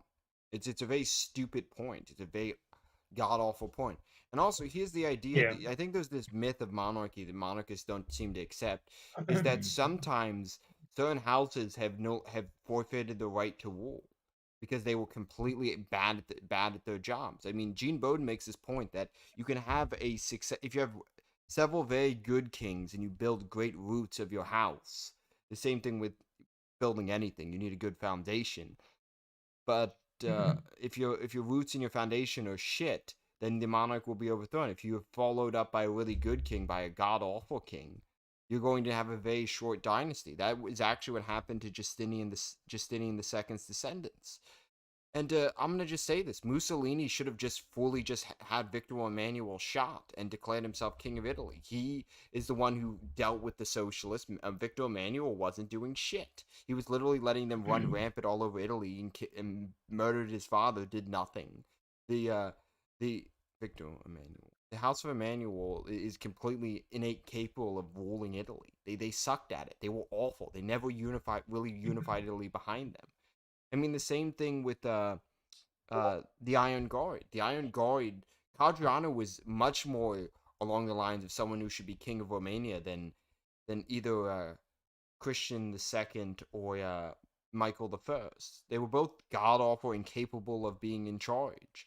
They didn't inspire confidence. One was a philandering womanizer who cheated on his wife, got a divorce, was stealing from the public coffers, and was literally just embezzling hundreds of millions of dollars of the Ukrainian economy into his corrupt, horrible wife's pockets. And Codriano But was the problem with that though is that Codriano was like, I mean, again, he's my he's my emblem for everything I do online, essentially, because I hold him in a high admiration. I view him as a saint. he is a saint. Right. Um, but the thing is, right, his son could have been a complete idiot, or his grandson or great grandson. And no, but within the realm of possibility, right? And that's the dice roll you take when you have monarchy. It's that you can, sometimes you have good leaders, and sometimes you have bad leaders. But monarchy, it doesn't select necessarily for a particular kind of ruler, and Well, that's where you do have. well, in Hmm? democracy, you always get aggressively mediocre leaders, self-serving. You get the exact same personality, because the same personality that's able to manipulate the population to get them to vote for them, right? I mean, again, I don't know. Hindsight's always 2020. If I was Victor Emmanuel and I saw the success of Mussolini, I would have been willing to say, look, El Duce, I'm willing to work with you all the way. I will support the will of your party and the people in this. Like, I don't know. I wouldn't have subordinated myself to, but I wouldn't and try to antagonize them as well. And if I was Mussolini, I'd do kind of the same thing as well. I would try to work within the systems that had been established. Because as a fascist, your goal isn't to overthrow the government, overthrow the system as it exists and create something new. It's to preserve that and to propel that into the future. You're meant to, again, keep what exists as it is, and then elevate that. You're not meant to. You're not communists trying to overthrow the system. I just realized that Levader's trying to disprove fascism, but all the footage he shows a bunch of extremely well-dressed young men. It's like so when you're a monarch or fascist, you surround yourself with well-dressed, well-tailored young men. Fascism, you will be extreme Well, monarch. I mean, Fuentes would like that. Uh, Good old Nicky boy. He would like a little Look, we do not well-dressed man. well-dressed men. Uh, I mean, I'll say one thing about the European right and the monarchists in Europe. monarchists over. Look, okay, that was it. That was a jumbled sentence. But I'll say one thing about the European right that the American right has a problem with is closeted homos. Monarchists actually weirdly we don't have a problem with closeted homosexual men. Well, Surprising. because monarchists are usually religious. So, I mean, so and is if you're a closeted homosexual, you're not going to advocate for a system that's going to harm you in the long run. Obviously, yeah. I mean, I get. Mm, yeah, that is true. 100% right? true. So, I guess that's why people advocate so much Nietzscheanism. Nietzsche wasn't gay, but philosophy is kind of gay. you can use his No, philosophy to justify that. yeah, I mean, if you're doing a man, if you're on top, you're clearly the master in that situation. That's enough gay jokes. A grand chess game played between the fascist leader and the monarch. Neither can make swift and decisive moves against the other without facing significant consequences. Therefore, they must both adopt a strategic and patient approach, endeavoring to garner support from the people and interest groups to sway the tide in their favor. It becomes a battle of long-term influence and persuasion as they vie for Pause loyalty it. and sway the balance of power. Since I'm populist delusion pilled, I would say that it's not so much the people. People are irrelevant. It's more the interests. So it's sort of what group has the most like sway over, the Right. industry, military, and the church. So that's kind of like the thing. That's what I would say. And you say with Mussolini, because as the war started to, not go in Italy's favor, that's when Victor Emmanuel moved to remove him. Because once the military lost faith in El Duce, well then, like that. So that's kind of an interesting point he brings up. But I would say that it's not so much the people; it's But more sort of but the but the but castles in society. but you got to see these two pictures. Which man has the better hat? One man does not have a hat. One man does have a hat. I mean, I don't know what the Italian crown looks like, but I don't know. It's probably impressive. That's all I'm gonna say. Yeah, but like Mussolini is doing it. It's still way better dressed than Victor Emmanuel. Sure. I Like see. yeah, go on. Yeah. I'm judging people by who is better dressed, who wore it better. That is the now way we judge political figures, and that's why I'm not a communist. All of the communist clothing is very boring, except the North Koreans with their obnoxiously large hats and ridiculous amounts of medals.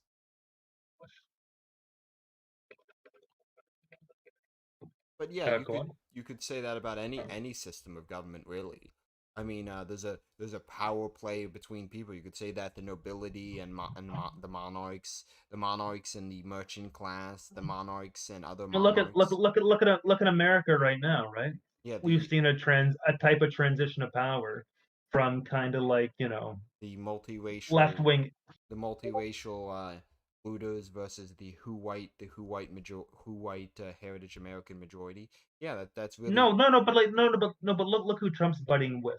He's partnered with like these Silicon Valley kind of elite types, right? To what degree that kind of like changed how things work is yet to be seen. But like we kind of see that you have Musk, you have all these kinds of other officials, and they seem to be occupying a greater role of influence and power in America currently than the previous kind of groups they had, the social justice groups. So I, there are these different interests, I and mean they play off of each other, I and that's mean kind of how Trump.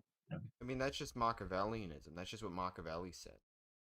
Well, and that's politics, That's just that you could So say that about anything. It's like that's not unique to fascism. That's politics in general. That's how power functions. exactly, Yeah, exactly, and one of the main things is the military.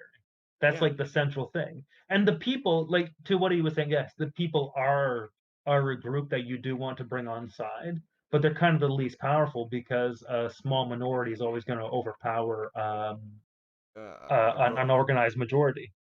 So no, you got that backwards. A small organized minority will always overpower a disorganized majority. oh yeah, that's what I meant to say. So yeah, so it's less so about the people, but it's more kind of consolidating power around these institutions, which include like the church, and which I mean to be fair, Mussolini probably would have never been able to have the church because you have the monarch, and the monarch is directly subordinated to the church. Even Yeah, though Mussolini gave the Catholics the Vatican, I mean that only goes so far, and their loyalty was always going to be with Emmanuel. yeah. So, as you, yeah. The loyalty of the Catholics is always to their internationalist church. You know, the Catholics were the first communists. I have to get Yeah, at least one anti-Catholic statement.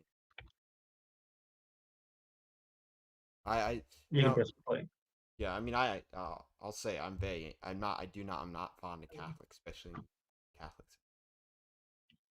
Power in their I mean, a direction. lot of Undoubtedly, this presents a challenge not only for the monarch, but also for the fascist leader and the party, as I previously highlighted. They face the pressing need to swiftly and smoothly eliminate any figure that could potentially pose a threat to their control over the nation. However, dealing with a monarch adds complexity to this task. The intricate nature of their relationship means that the situation is not as straightforward as desired. Additionally, the uncertainty of when the balance of power might shift in favor of one or the other further complicates the matter, making strategic maneuvering and careful calculations crucial for both sides. Now, let's consider a scenario in which the fascist leader emerges victorious in this quote-unquote great game and successfully diminishes the influence of the monarch, ultimately stripping them of political power and outshining them as the public figure. However, this outcome presents yet another quandary, the very purpose of maintaining a monarchy. If you strip a monarch of all their political power and if you also downgrade their role as a popular figurehead to the point of irrelevance, then what's the use of having a monarchy in the first place? It becomes crystal clear that the logical step forward would be to eliminate it altogether, because honestly, a monarchy without a purpose is not like what's happened in the Netherlands and in Sweden and Canada and to a lesser extent the UK. So basically all that's happened anyways under liberal democracy anyways. It's just in monarchy or just in fascism, it seems to be a quicker process, but essentially they amount to the same thing. Well, So yeah, anyways. I mean you could make the same argument against any system. Any system does that. Stalinism with Trotsky, Well, yes, yeah. Vladimir Power does not want to be challenged. Power does Vladimir. not want Well, rivals. look at the Bolsheviks and the Mensheviks and the other Yeah, socialists in Russia in the 1900s. It's funny because but specifically in monarchy. Levator has a Yeah. lot of videos talking about that. You should understand the concept that all systems do that. It's a inevitable consequence of any system of government of different power blocks sharing it. You can't. There's no such thing as divided power. Power will always be centralized. That's why philosophies like libertarianism are patently retarded because power is always going to be centralized. That's why I argue that all anarcho-capitalists, by the very nature of their philosophy, are actually neo-feudalists, which is base. So yeah.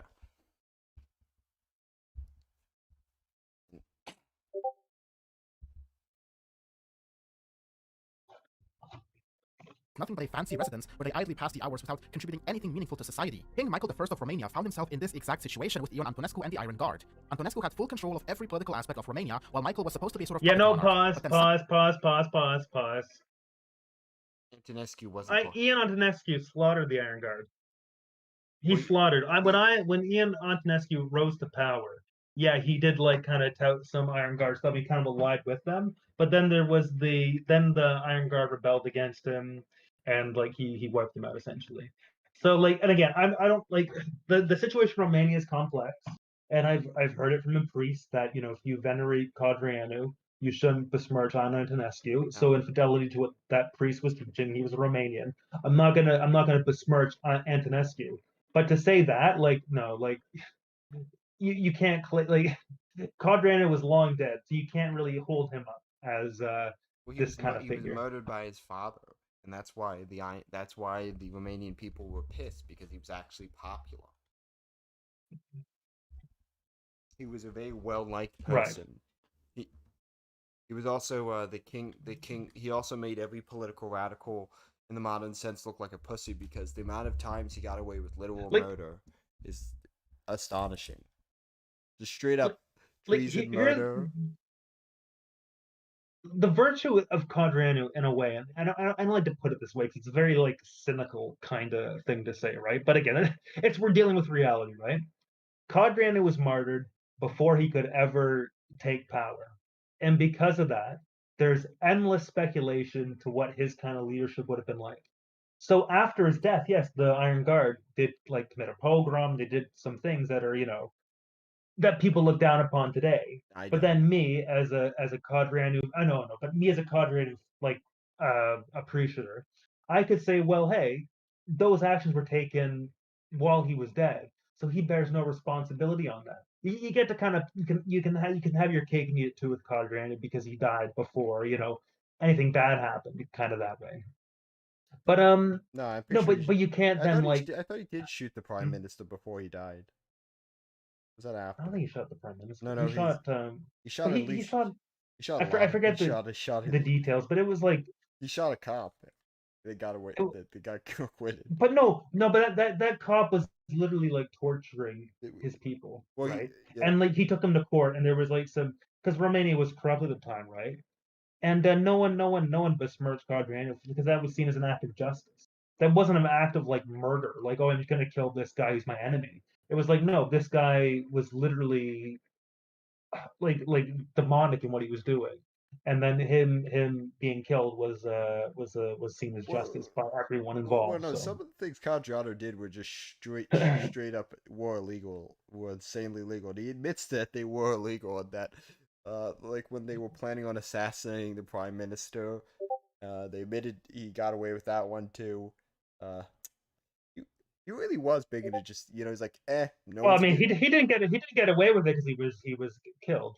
So I mean, he got away with it to a point, but all considering how he like died, Yeah, but the thing is, like, Quadrano was a lawyer. That was actually his profession. yeah, yes. So, I don't know, I just find it interesting that So I don't know, like Quadrano was the only one, only member of the radical types and radical types who, even towards when they gained more and more power, never stopped getting his hands in the mud with everyone else. no. I mean, he was a man of his people. He wasn't the kind to like or which is why his death is martyric because he didn't have others like die for him or fight for him. They were fighting for ultimately God and God's nation of Romania. They were fighting for that. It was very martyric, the entire legionary movement, and that's why You know what that's why Volov know, like left him. And you know what I find interesting is that no one in Romania likes Michael the First or Christian the Second. Christian the Second is viewed as a woman. Carol the second, Carol, Carol, that's just the Romanian version of Christian Carol. So sure. Um, it's actually Cornelius, Carol, not, right. but the point is that he's venerated to this day in Romania, and no one likes Michael or Carol in Romania. They're Well, viewed as traitors. Carol had issues. I don't like. He was I a think woman. Michael was young when he He took. was a womanizing, slandering who gave away Romanian territory, was stealing from the national treasury, and his son was a backstab. It was a backstabbing, underhanded prick who, instead of dying gloriously in a heroic last stand, sold the country out to the Soviets. Fuck both of them. Well, I have a more sympathetic view to Michael, but I. No, fuck Michael the First of Romania. I have no sympathy. Your crown should leave your head. If you can retreat and come back another day, fine. But if your entire thing is, I'm gonna hide out of Romania through the entirety of the Cold War, crying about it, and never ever seek to lead a Romanian resistance. Like even Hemia Simon, the successor to Cajanu, literally at one point was thinking about parachuting himself into Romania and starting an uprising against the Soviets. Carol was just crying, I think, in Brazil. It does no good to martyr yourself to Yes, it does. for no end. It doesn't. Yes, it does. So It's better to die on one's feet than live on one's knees. That the it whole idea. depends. It all depends. No, Sure. I'm not because like while Michael existed, he was able to perpetuate the line, and it is at least conceivable that in the future there could be a restoration. That would And you never. can't do That that would if that your would entire literally family's like that would wiped out. literally never happen. No one likes them. Yeah, well, that might never happen, but I mean, you don't. Since when do I care about what people like Well, or what the people want? the thing is the house is completely dishonored and they should never be restored for the entirety of the murder of Saint Cadranu, for the complete fuck up of the entire Romanian nation, the selling out the country to the Soviets. Yeah, I want someone's family's legacy that ruling over Romania. Well, what if monarchs can commit acts of I don't know. They can repent and they can return Loyalty to the idea. if they normal. Codriano is correct when he thinks loyalty to the idea of monarchism is separate than loyalty to the idea to any specific monarch. I'm like Yeah, but who else is going to rise to power Like, Someone. I don't know. I think while you still have a line, you should kind of fight for that continuity. Because that's essentially what monarchy is. Because then at what point is it's just like a revolutionary type, deal? Like legitimacy and authenticity does come from lineage. Why would you fight for someone? There's an issue with that. Why would you fight for someone who is basically just as shitty as the liberal Democrats? Like, I wouldn't fight for the House of Windsor. They're all, like, is there a member of the House of Windsor who wants to drive the Islamic weirdo, the rape gangs out of the UK, who would deport the Indians, rebuild the empire? No, there isn't. I don't care. We have a king. I will kill and die for the sake of my king, regardless of who it is. It might be the king I want. Maybe if there was someone superior, I don't know. Maybe my loyalties would be tested in that case. But But like you as don't it stands, I have a you king. wouldn't be a Jacobin. No, I would not. No. I'm not. You can't. I'm not gonna like. What what kind of flipping traitor would you be? You know what? Yeah, I might be. I might be more monarchist than maybe the king is in certain respects. Maybe I'm more right wing or this and that.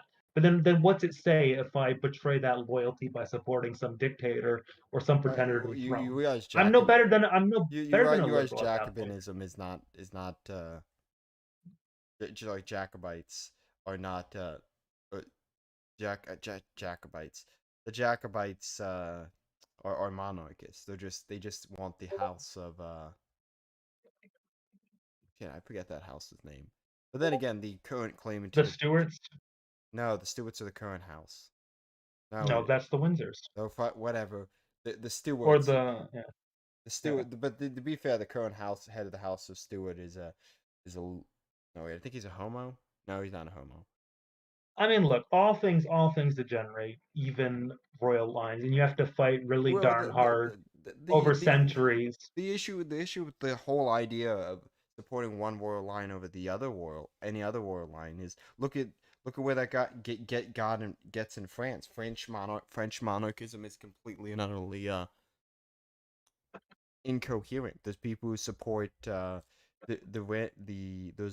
legitimists, the Which is why if I had power and I was in France and I had any sway over these things, I would force the descendant of Napoleon, the heir apparent, to marry the heir apparent, or I would line it up so that eventually all the like pretender houses those or three legitimate pretender houses in the houses. Napoleonic whatever would become one. I would force them all to eventually marry into each other, and then you'd have one again. I would like I don't care if they hate each other or whatever. Like I would do like a good old fashioned forced marriage, like in the good old medieval days of monarchy. You want to have an alliance with Poland? Okay, well marry your daughter to it. That's what I would do. I would try to consolidate all the royal lines in France to kind of have a single line. I That's what mean, I would do. but the argument is like, why is Napoleon even considered a royal line? He's literally a low-ranking middle class dude who rose to the rank of emperor through just military force. I mean, that's a question more for the French and those arguments per se. But it would be that I would say that he was a heroic type figure. Love him or hate him, there's plenty to love and hate that way. And and when you do look at his line, when you look at Napoleon the Third and that, like I don't know, it is a noble line that of Napoleon, the direct and it actually should, and I don't think it should be forsaken. no I don't think it should the be. I don't direct think it deserves to be Napoleonic line forsaken. ended with his son who died when in his 20s. Okay, well then they have no claim at Well, that no, point. It's like the House of Romanovs in like Russia. It's like, well, you have these like weird 47th cousins, but it's like it's just weird at that point. You'd probably need well, Russia to become legitimately like fascistic and then kind you of establish a monarchy from that. they're still the direct descendants of the House of Royxon. Of the Rurikins? Yep, Really? yep, they still No, exist. They that's st- you have descendants, sure, but like the reason why we had the Romanovs is because the main Rurikid line got wiped out. I mean, technically the Romanovs were a Rurikid line. That's why they took over. Tsar Michael the First of Romanov, like was a Rurik. He was like a cousin, or he was like the closest in the Rurik line, which is why he yeah, became Tsar. but there's I think the third cut second first cousin of one of the Romanovs does exist.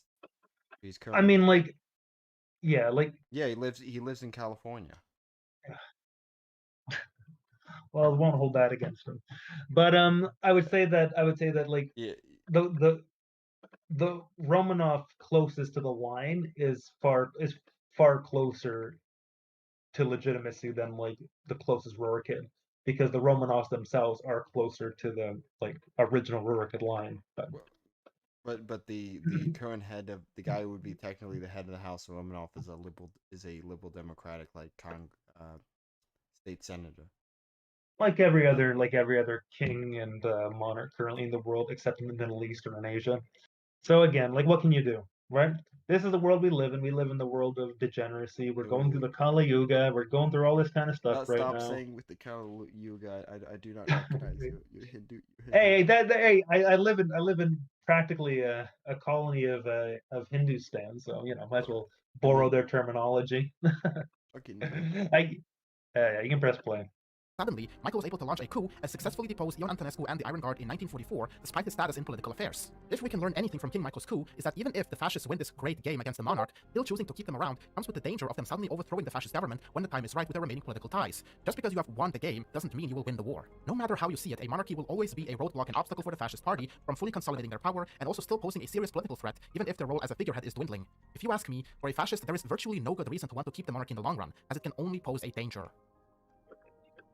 All these points I previously mentioned apply mainly in cases where the monarch is either opposed or indifferent to the fascist regime. But what if the monarch themselves believes in the fascist ideology? This means that monarcho-fascism can work well if the monarch and the leader always cooperate, right? Well, not exactly. There are still a few flaws with this. I certainly do not deny that monarchs can believe in fascism. However, if we look at the early 20th century, we will see that the vast majority of monarchs were not particularly fond of fascism. And those that did mingle with the ideology mainly did it with ulterior motives, not because they necessarily believed in it. That being said, it's because even by the mid 20th century, most of the monarchs were some degree of liberal, right? Even though they're like, like they were still of the Enlightenment tradition. They were all trying to follow Louis the Sun King's example, and like try to be this enlightened kind of ruler, So again, that's I mean, I don't know what you can do with that.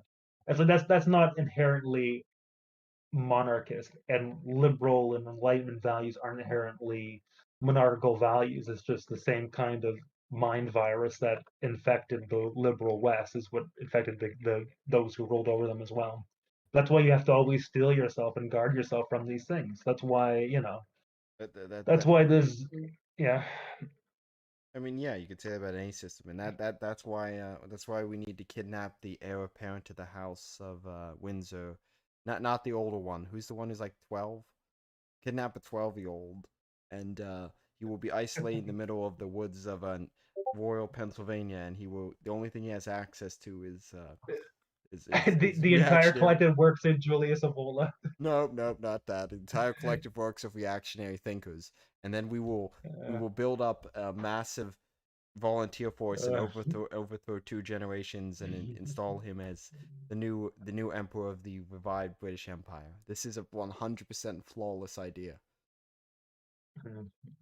Although, to quote whomever originally said this, man stopped having kings because man became unworthy of kings, and I feel like, yeah, no, we need to bring back personal nobility for those who are capable of it. What we need to do is there's a lot of younger heirs apparent to thrones. We need to kidnap all of them and put them in a regimented training camp where they have no access to anything besides reactionary literature. And basically, people want to pretend, well, they'll just change their opinions. Not at all. People don't actually rebel. That's a myth. If you can psychologically condition people to believe in anything.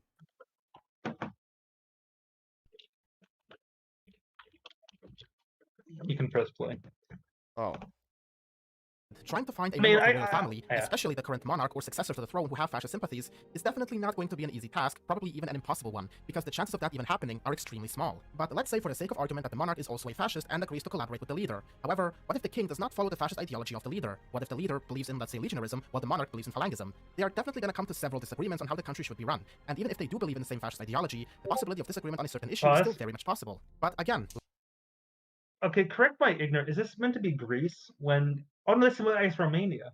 I'm like, who's?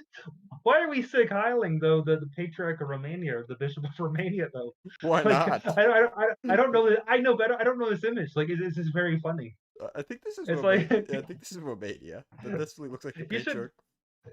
Well, I don't think Romania had a patriarch at that point. No, But they it's did. like, They why are did. we That they did have a patriarch at that time. Romania has been at that independent for a point? while.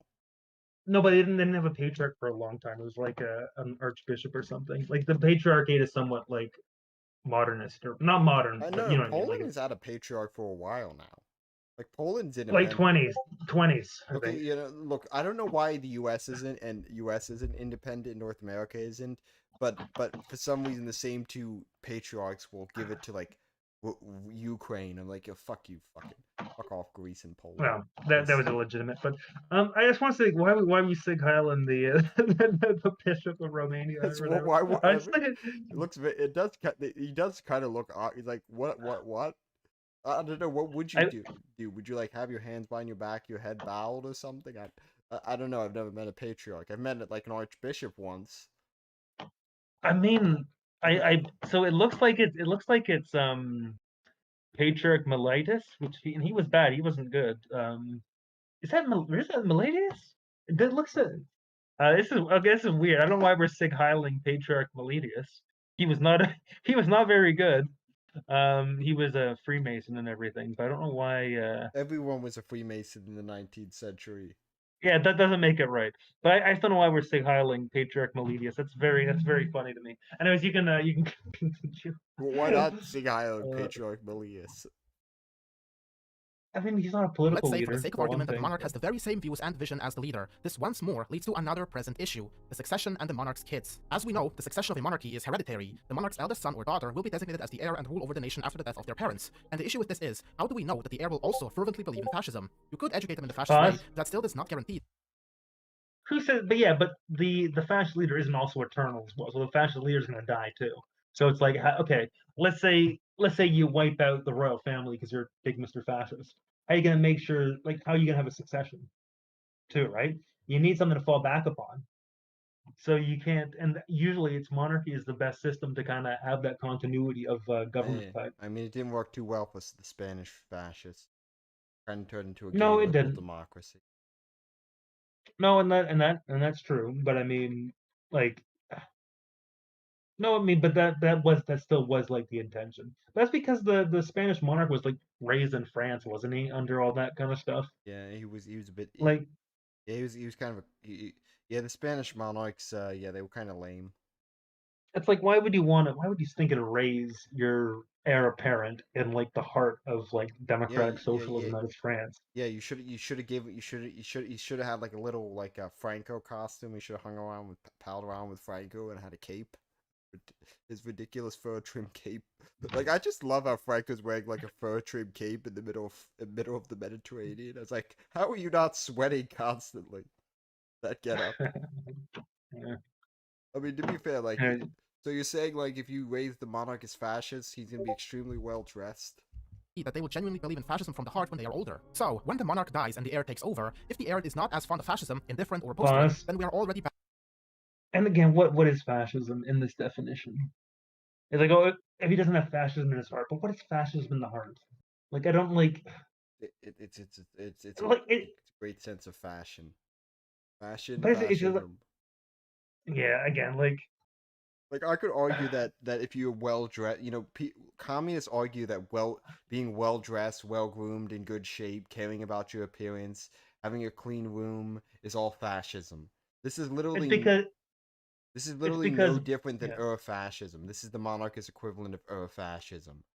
Well, it's because rights believe in standards, and that includes how you present yourself. And if you believe that you're correct, you don't want to look like a weirdo degenerate because you are the ideas you represent, obviously, right? So, like, I'm not gonna like. I was told by reliable sources that cat boys in the cat boy feel that having standards is gay and having sex with women is gay, and you know. Well, I can. You know what? I have proof that I'm not. You're yes, married, I was gonna say, like, I have proof that I'm not gay. Like, I wish, like, Fucking Why homo. can't? Why can't? I do a Well, podcast with a homo who's had sex with women. He kiss girls. Faggot. I know. It's just like Fuentes is so infuriating. I hate like okay, I We'll do shouldn't an hate him. episode Lord dedicated have to mercy. Fuentes. We'll do an episode eventually dedicated to Fuentes and the Well, creepy he's cult just of the right. like he's such a. I want to swear when I think about him because he's such a. Fucking I don't weirdo. like him very much. But no, because like okay, there was a time, even like a year or two ago, right, where I listened to some of the stuff he said, like in clips. I'd be like, yeah, I agree. Like he's making good points. He used to And then then he said something really stupid.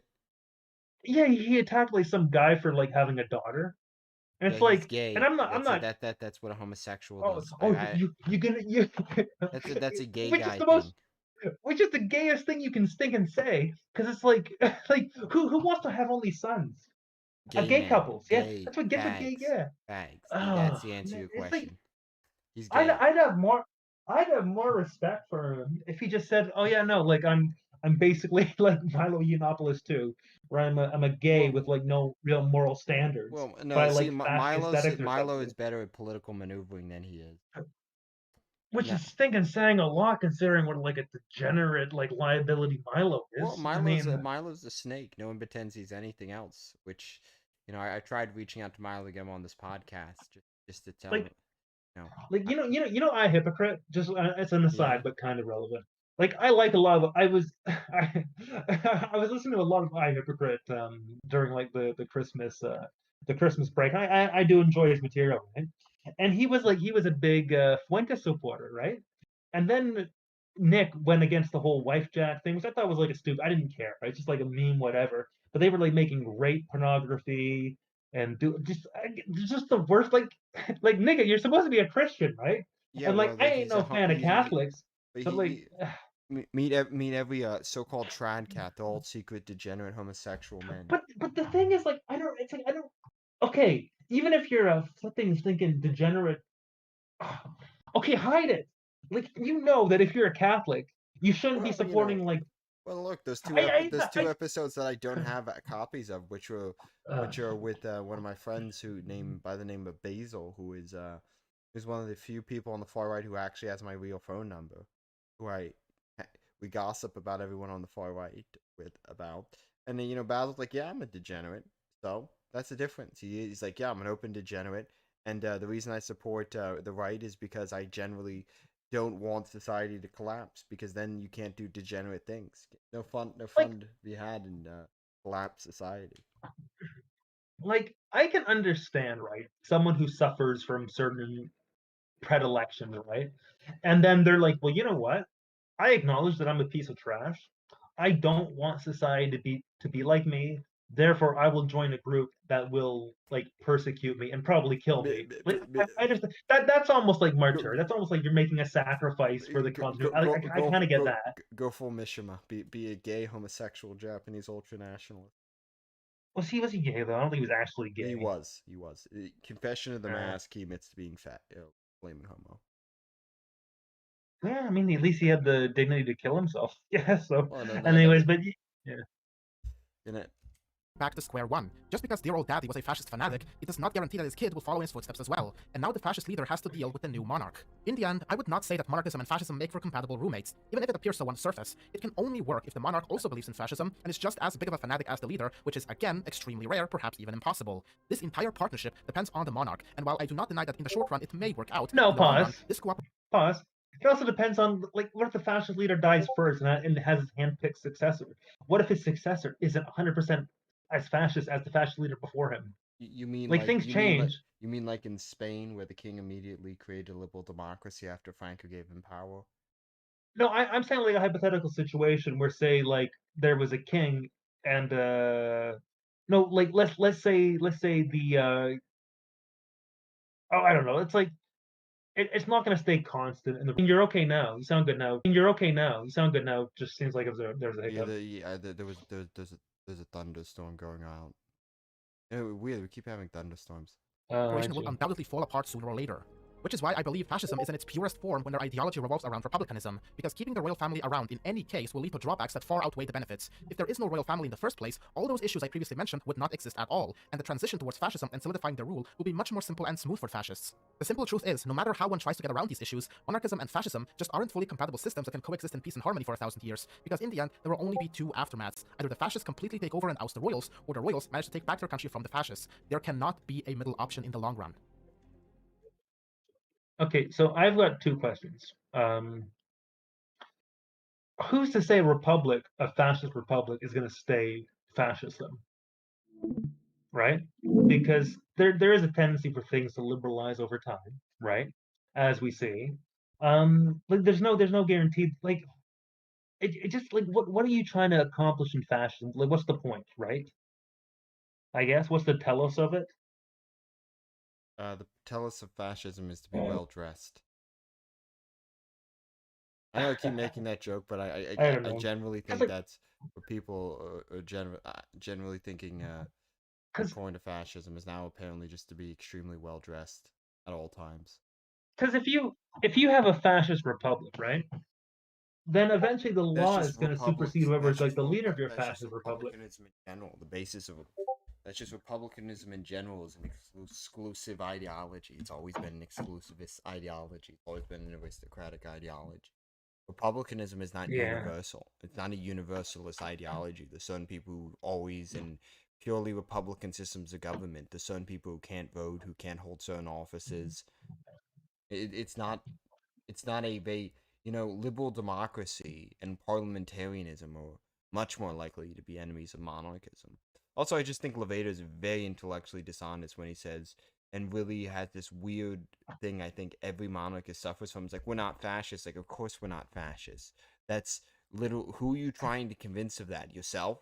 You're not a fascist? Cool, I'm not a fascist. My nation's not a fascist. There is monarcho-fascist. I mean, like when people like I don't know, because I used to play on like liberal like apps or whatever, and they go like, "Oh, you're a fascist. You're a fascist." I'm like, no, I'm not a fascist. I'm not a fascist because fascism's too left wing. Fascism's too democratic for me. I'm like a monarchist in the Evolian sense, where you have the like where the monarch serves as what's the term who's the leader of uh fr- um I don't know who the leader of is. That could be 900 different things. who is the religion the Pontifex Maximus? I believe like the monarch is Pontifex Maximus. He is literally like the the bridge between the divine and the secular rule. Like I'm as ultra like again, fascism is too secular and too liberal and too human rightsy and all these things for me. The issue is the Legion wasn't all. Levator keeps insisting the Legion throughout the entire video is fascist, but they're not. They never called No, themselves they were monarchists. It was a monarchist, that's like saying reactionary monarchist group. So well, that's like saying the Black Hundreds in Russia were like a fascist group. some people accuse them of being proto-fascists, but they Which weren't. I mean, and Retarded. It's literally and a my liberal argument. my argument was that the Tsar should have like aligned with them and used them, to his ends. Well, they were a bit. I mean, It depends. It depends. I really can't find weirdly. There's not a single one of those shit. They don't have much translated into English. I found like one pamphlet. It's all. It's hard to get. It's hard to get stuff from that time, but a anyways, I don't know. Like I'm not like I don't know. I don't want to be like uppity. I just like I don't feel like all the critiques he's made about fascism and its relation to monarchy. You can make the same critique about liberal democracy. It's like, what does he want? Does he want like an absolute monarch? I mean, probably not. He wants like a liberal monarchy, which means he essentially wants like republicanism with a crown. That's kind of what he's like advocating for. Essentially, he wants a figurehead monarch and parliamentarianism. So, I mean, I guess God bless him in that or whatever, but that's not where we're coming from. And for that reason, his views and his ideologies well, that's self contradictory, basically. Well, that's really the main issue. Because his goal isn't to sustain the monarch. or to sustain Well, monarchism as an ideology. well, indeed it is. He is a monarchist, but the whole thing is the problem with semi-constitutionalism is one will always win out on the other, and like Levator has all these things like, why does calling someone a like, so if you're afraid of someone calling you a fascist, look, there's if you ever dox me, there's at least 7 pictures of me, hundreds of pictures of me in Nazi uniforms, Nazi rallies, well, white nationalist rallies, but like I Whatever. don't give a Why would I fuck. want to dox you? Okay, I don't give a fuck if you find those. I don't care. I don't care that I I just have did no that. interest. I don't Yeah. care that I did that, and I don't give a shit if people know I'm an open racialist. It doesn't bother me. I used to care what people like that think, and I realized all those people are god awful human beings. I've never had a white nationalist steal money from me. I've never had a white nationalist not pay me back. White nationalists are very nice. Racialists are very nice people. Very fine people. Trump was wrong when he said there's very fine people on both sides. No, there was only very fine people on one side. There was Yeah. very fine people on the racialist side. There was never very fine people on the leftist side. All leftists are scum. But all being said, is people are obsessed with Like, this idea that monarchists, we're not fascists, we're different than fascists. Like, of course we're different than fascists, but you're arguing with people who think there's no difference between libertarianism, national socialism, liberal democracy, 90s liberals like Trump, freedom of speech is fascism. To a communist leftist, everything that isn't leftism is fascism. So it's kind of irrelevant yeah. whether or not you call something fascist or not fascist, because they don't have a Like, coherent. That's not even his definition of fascism is stupid. It can apply to liberal democracy. It can apply to Stalinism. It can apply to he, he's attacking fascism from the left, which as a monarchist is kind of dumb a thing to do. stupid position to put. Yeah, because all the critiques you make about fascists, you can make about like monarchs as well. Like when I go in for like fascism, right? When I attack fascism, I do it from the right, and I do that in the sense that like fascism is essentially a form of bastardized, secularized monarchy, right? But I mean, I do acknowledge that in certain contexts, fascism does kind of like, again, I see it more as political technology.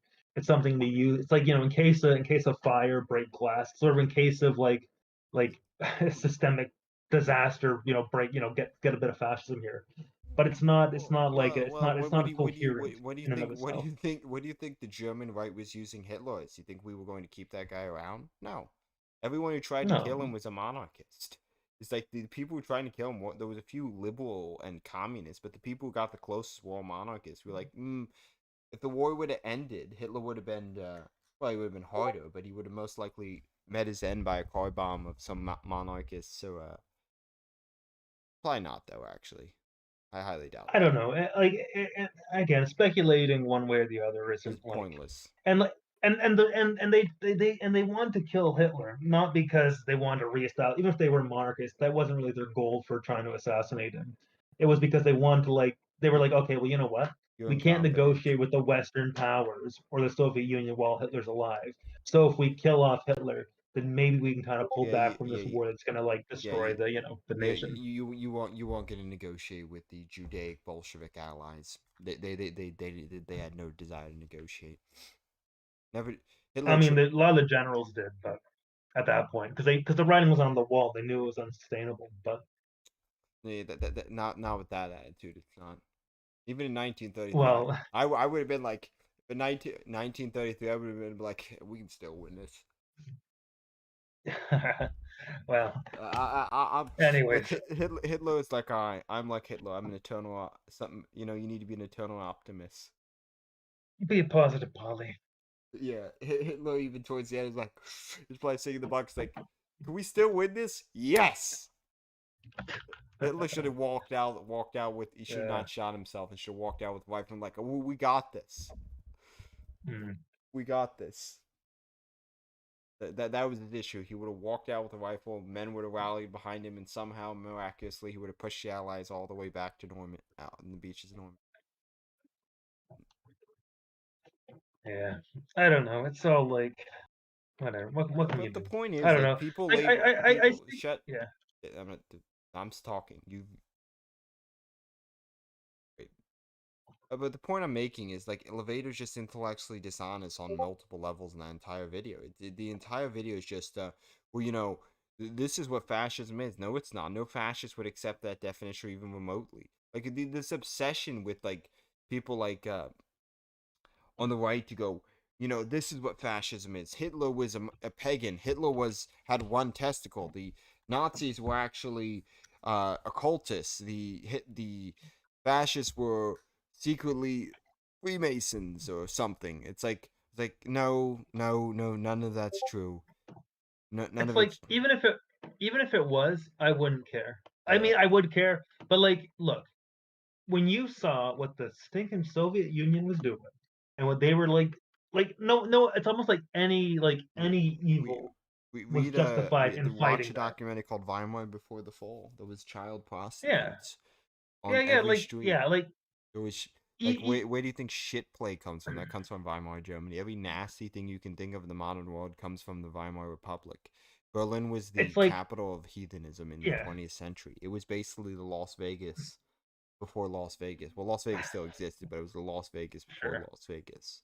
Yeah, like the point is right. Like even if every and again, like who knows really what Hitler was like? He's been lionized, he's been like demonized. He Like w- who's thinking this? he At the was end an of the day, I insensitive don't man. care because I objectively know that like what the Soviet Union was pushing internally, the things it was doing to its own people under Stalin, and the things and the designs it had for Europe as a whole, including Germany, and then what Germany itself was becoming because of both communist agitation and like just horrible moral degeneracy. It's like almost any force is worth like stemming those tides, right? And like again, I can't fault Well, like the Germans for wanting something to like correct that because it was completely foreign to them too as well. Like it was all the degeneracy was imposed from like foreign sources anyways because the Germans are traditionally a very conservative people. They didn't want that, well, but yeah, I mean, the thing is though, so it's like the Levator's attacks on fascism are retarded anyways because none of the Iron Guard weren't fascists. I'll repeatedly say, it, but they weren't. They were monarchists. They were reactionary monarchists. Leon de Grelle was who was in Belgium was a reactionary Catholic. Franco, the majority of the French, sorry, the Spanish right were reactionary monarchists. The phalangists were part of it, but they were sidelined later on because no one liked them.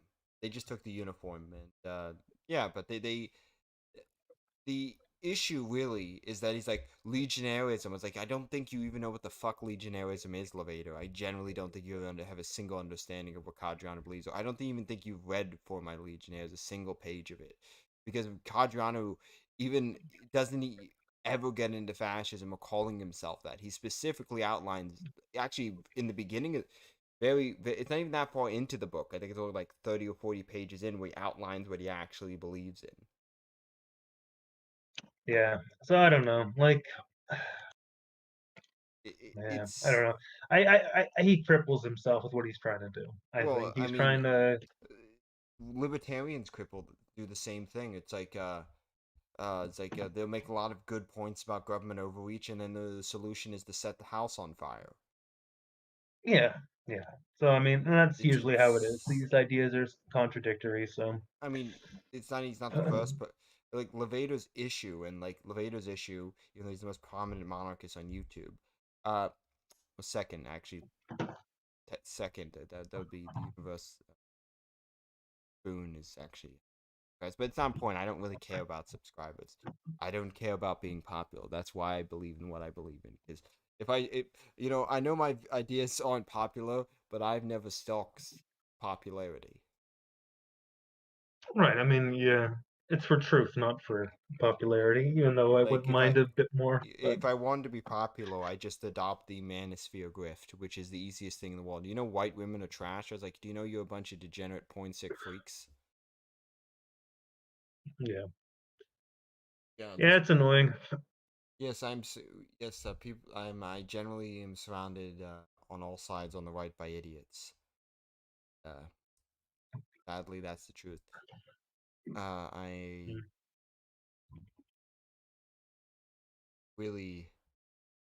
really, really I'm tired of people's like, we're not the whole we're not fascists, we're not Nazis. Like, yeah, of course we're not Nazis. We don't like Nazis. Don't like libertarians. Like, as a monarchist, I would if it would be up to me, and if you said you were a libertarian, you would be cut off from government services, and you'd be on a list of people.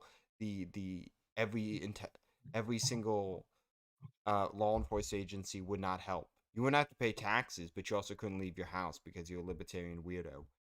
And the same thing with communists. Like people like, you know, it's like liberals are actually aligning themselves with fascists. Like, no, they're not. Liberals would piss themselves if an actual fascist was about to seize the presidency, because you can't bribe a fascist, you can't bribe a national socialist, and you can't bribe a monarch. They love democracy. You get, people. The enemy of monarchism is not fascism or Nazism. In the grand scheme of things, outside of some European countries, fascism and Nazism are irrelevant. Like, I electoral. mean, as a political movement, I mean, fascism really has been maybe at most like the '60s, I guess, with like certain kind of things in Italy. But Yeah, no, it's true, no true, one's true yeah. national socialism. I mean, yeah, there's influences on the American right in some countries, but unless you're in Germany, true national socialism is kind of an irrelevant ideology. Dirt Weg has five, which is the actual successor, the only real, not the AF, the alternative for Deutschland, the actual Dirt Weg, which has the little 3 symbol, stupid symbol, but it's it's a pretty neat symbol. But the point And is, like, if they had any chance of getting power, they'd be made illegal anyways. they So would be getting the AfD treatment. Like, that's the thing. If they have yeah, 500 members in a country of, I think, 50 million people, that's irrelevant. yeah. So again, I mean, the whole idea is just to put your stuff out there, and Well, no, people, maybe in time. when you dilute your ideology so much and you keep compromise, like, well, fascism is when X, Y, and Z is like, Oh yeah. no, Do you want power? Do you want to be right? That's the question. And if yeah, you want to be right, then well, then you basically have to wait on the world to eventually kind of come to conclusions you have. no, That's what it's going to take, because what you gotta do yeah. to gain political And it power in a modern liberal democracy is to completely destroy all of your beliefs and compromise on everything. And you might get yeah, something what you want in liberal democracy. Or you're going to have to yeah. march on Rome, which not like literal Rome it's a metaphor. Because people are stupid and I need to explain metaphors. I've surprisingly had to do that to people. Zoomers are retarded. Gen Z are generally fucking retarded. They all they should be enslaved. I fully support enslaving Gen Z because they're that mentally slow. Anyways, I think I should probably call it, because we've been Oh, going for what, 2.5 hours. That's not bad. yeah. See, you made that take longer than two. Blame you. I had a whole other second segment that we were Hey, supposed to. well, good. Well, that can be for next time. It's good. But We're in no rush, like to run but through everything. So but nation. Screw you for the one time we stay on subject. 10 minutes. I mean, I like it's good either way.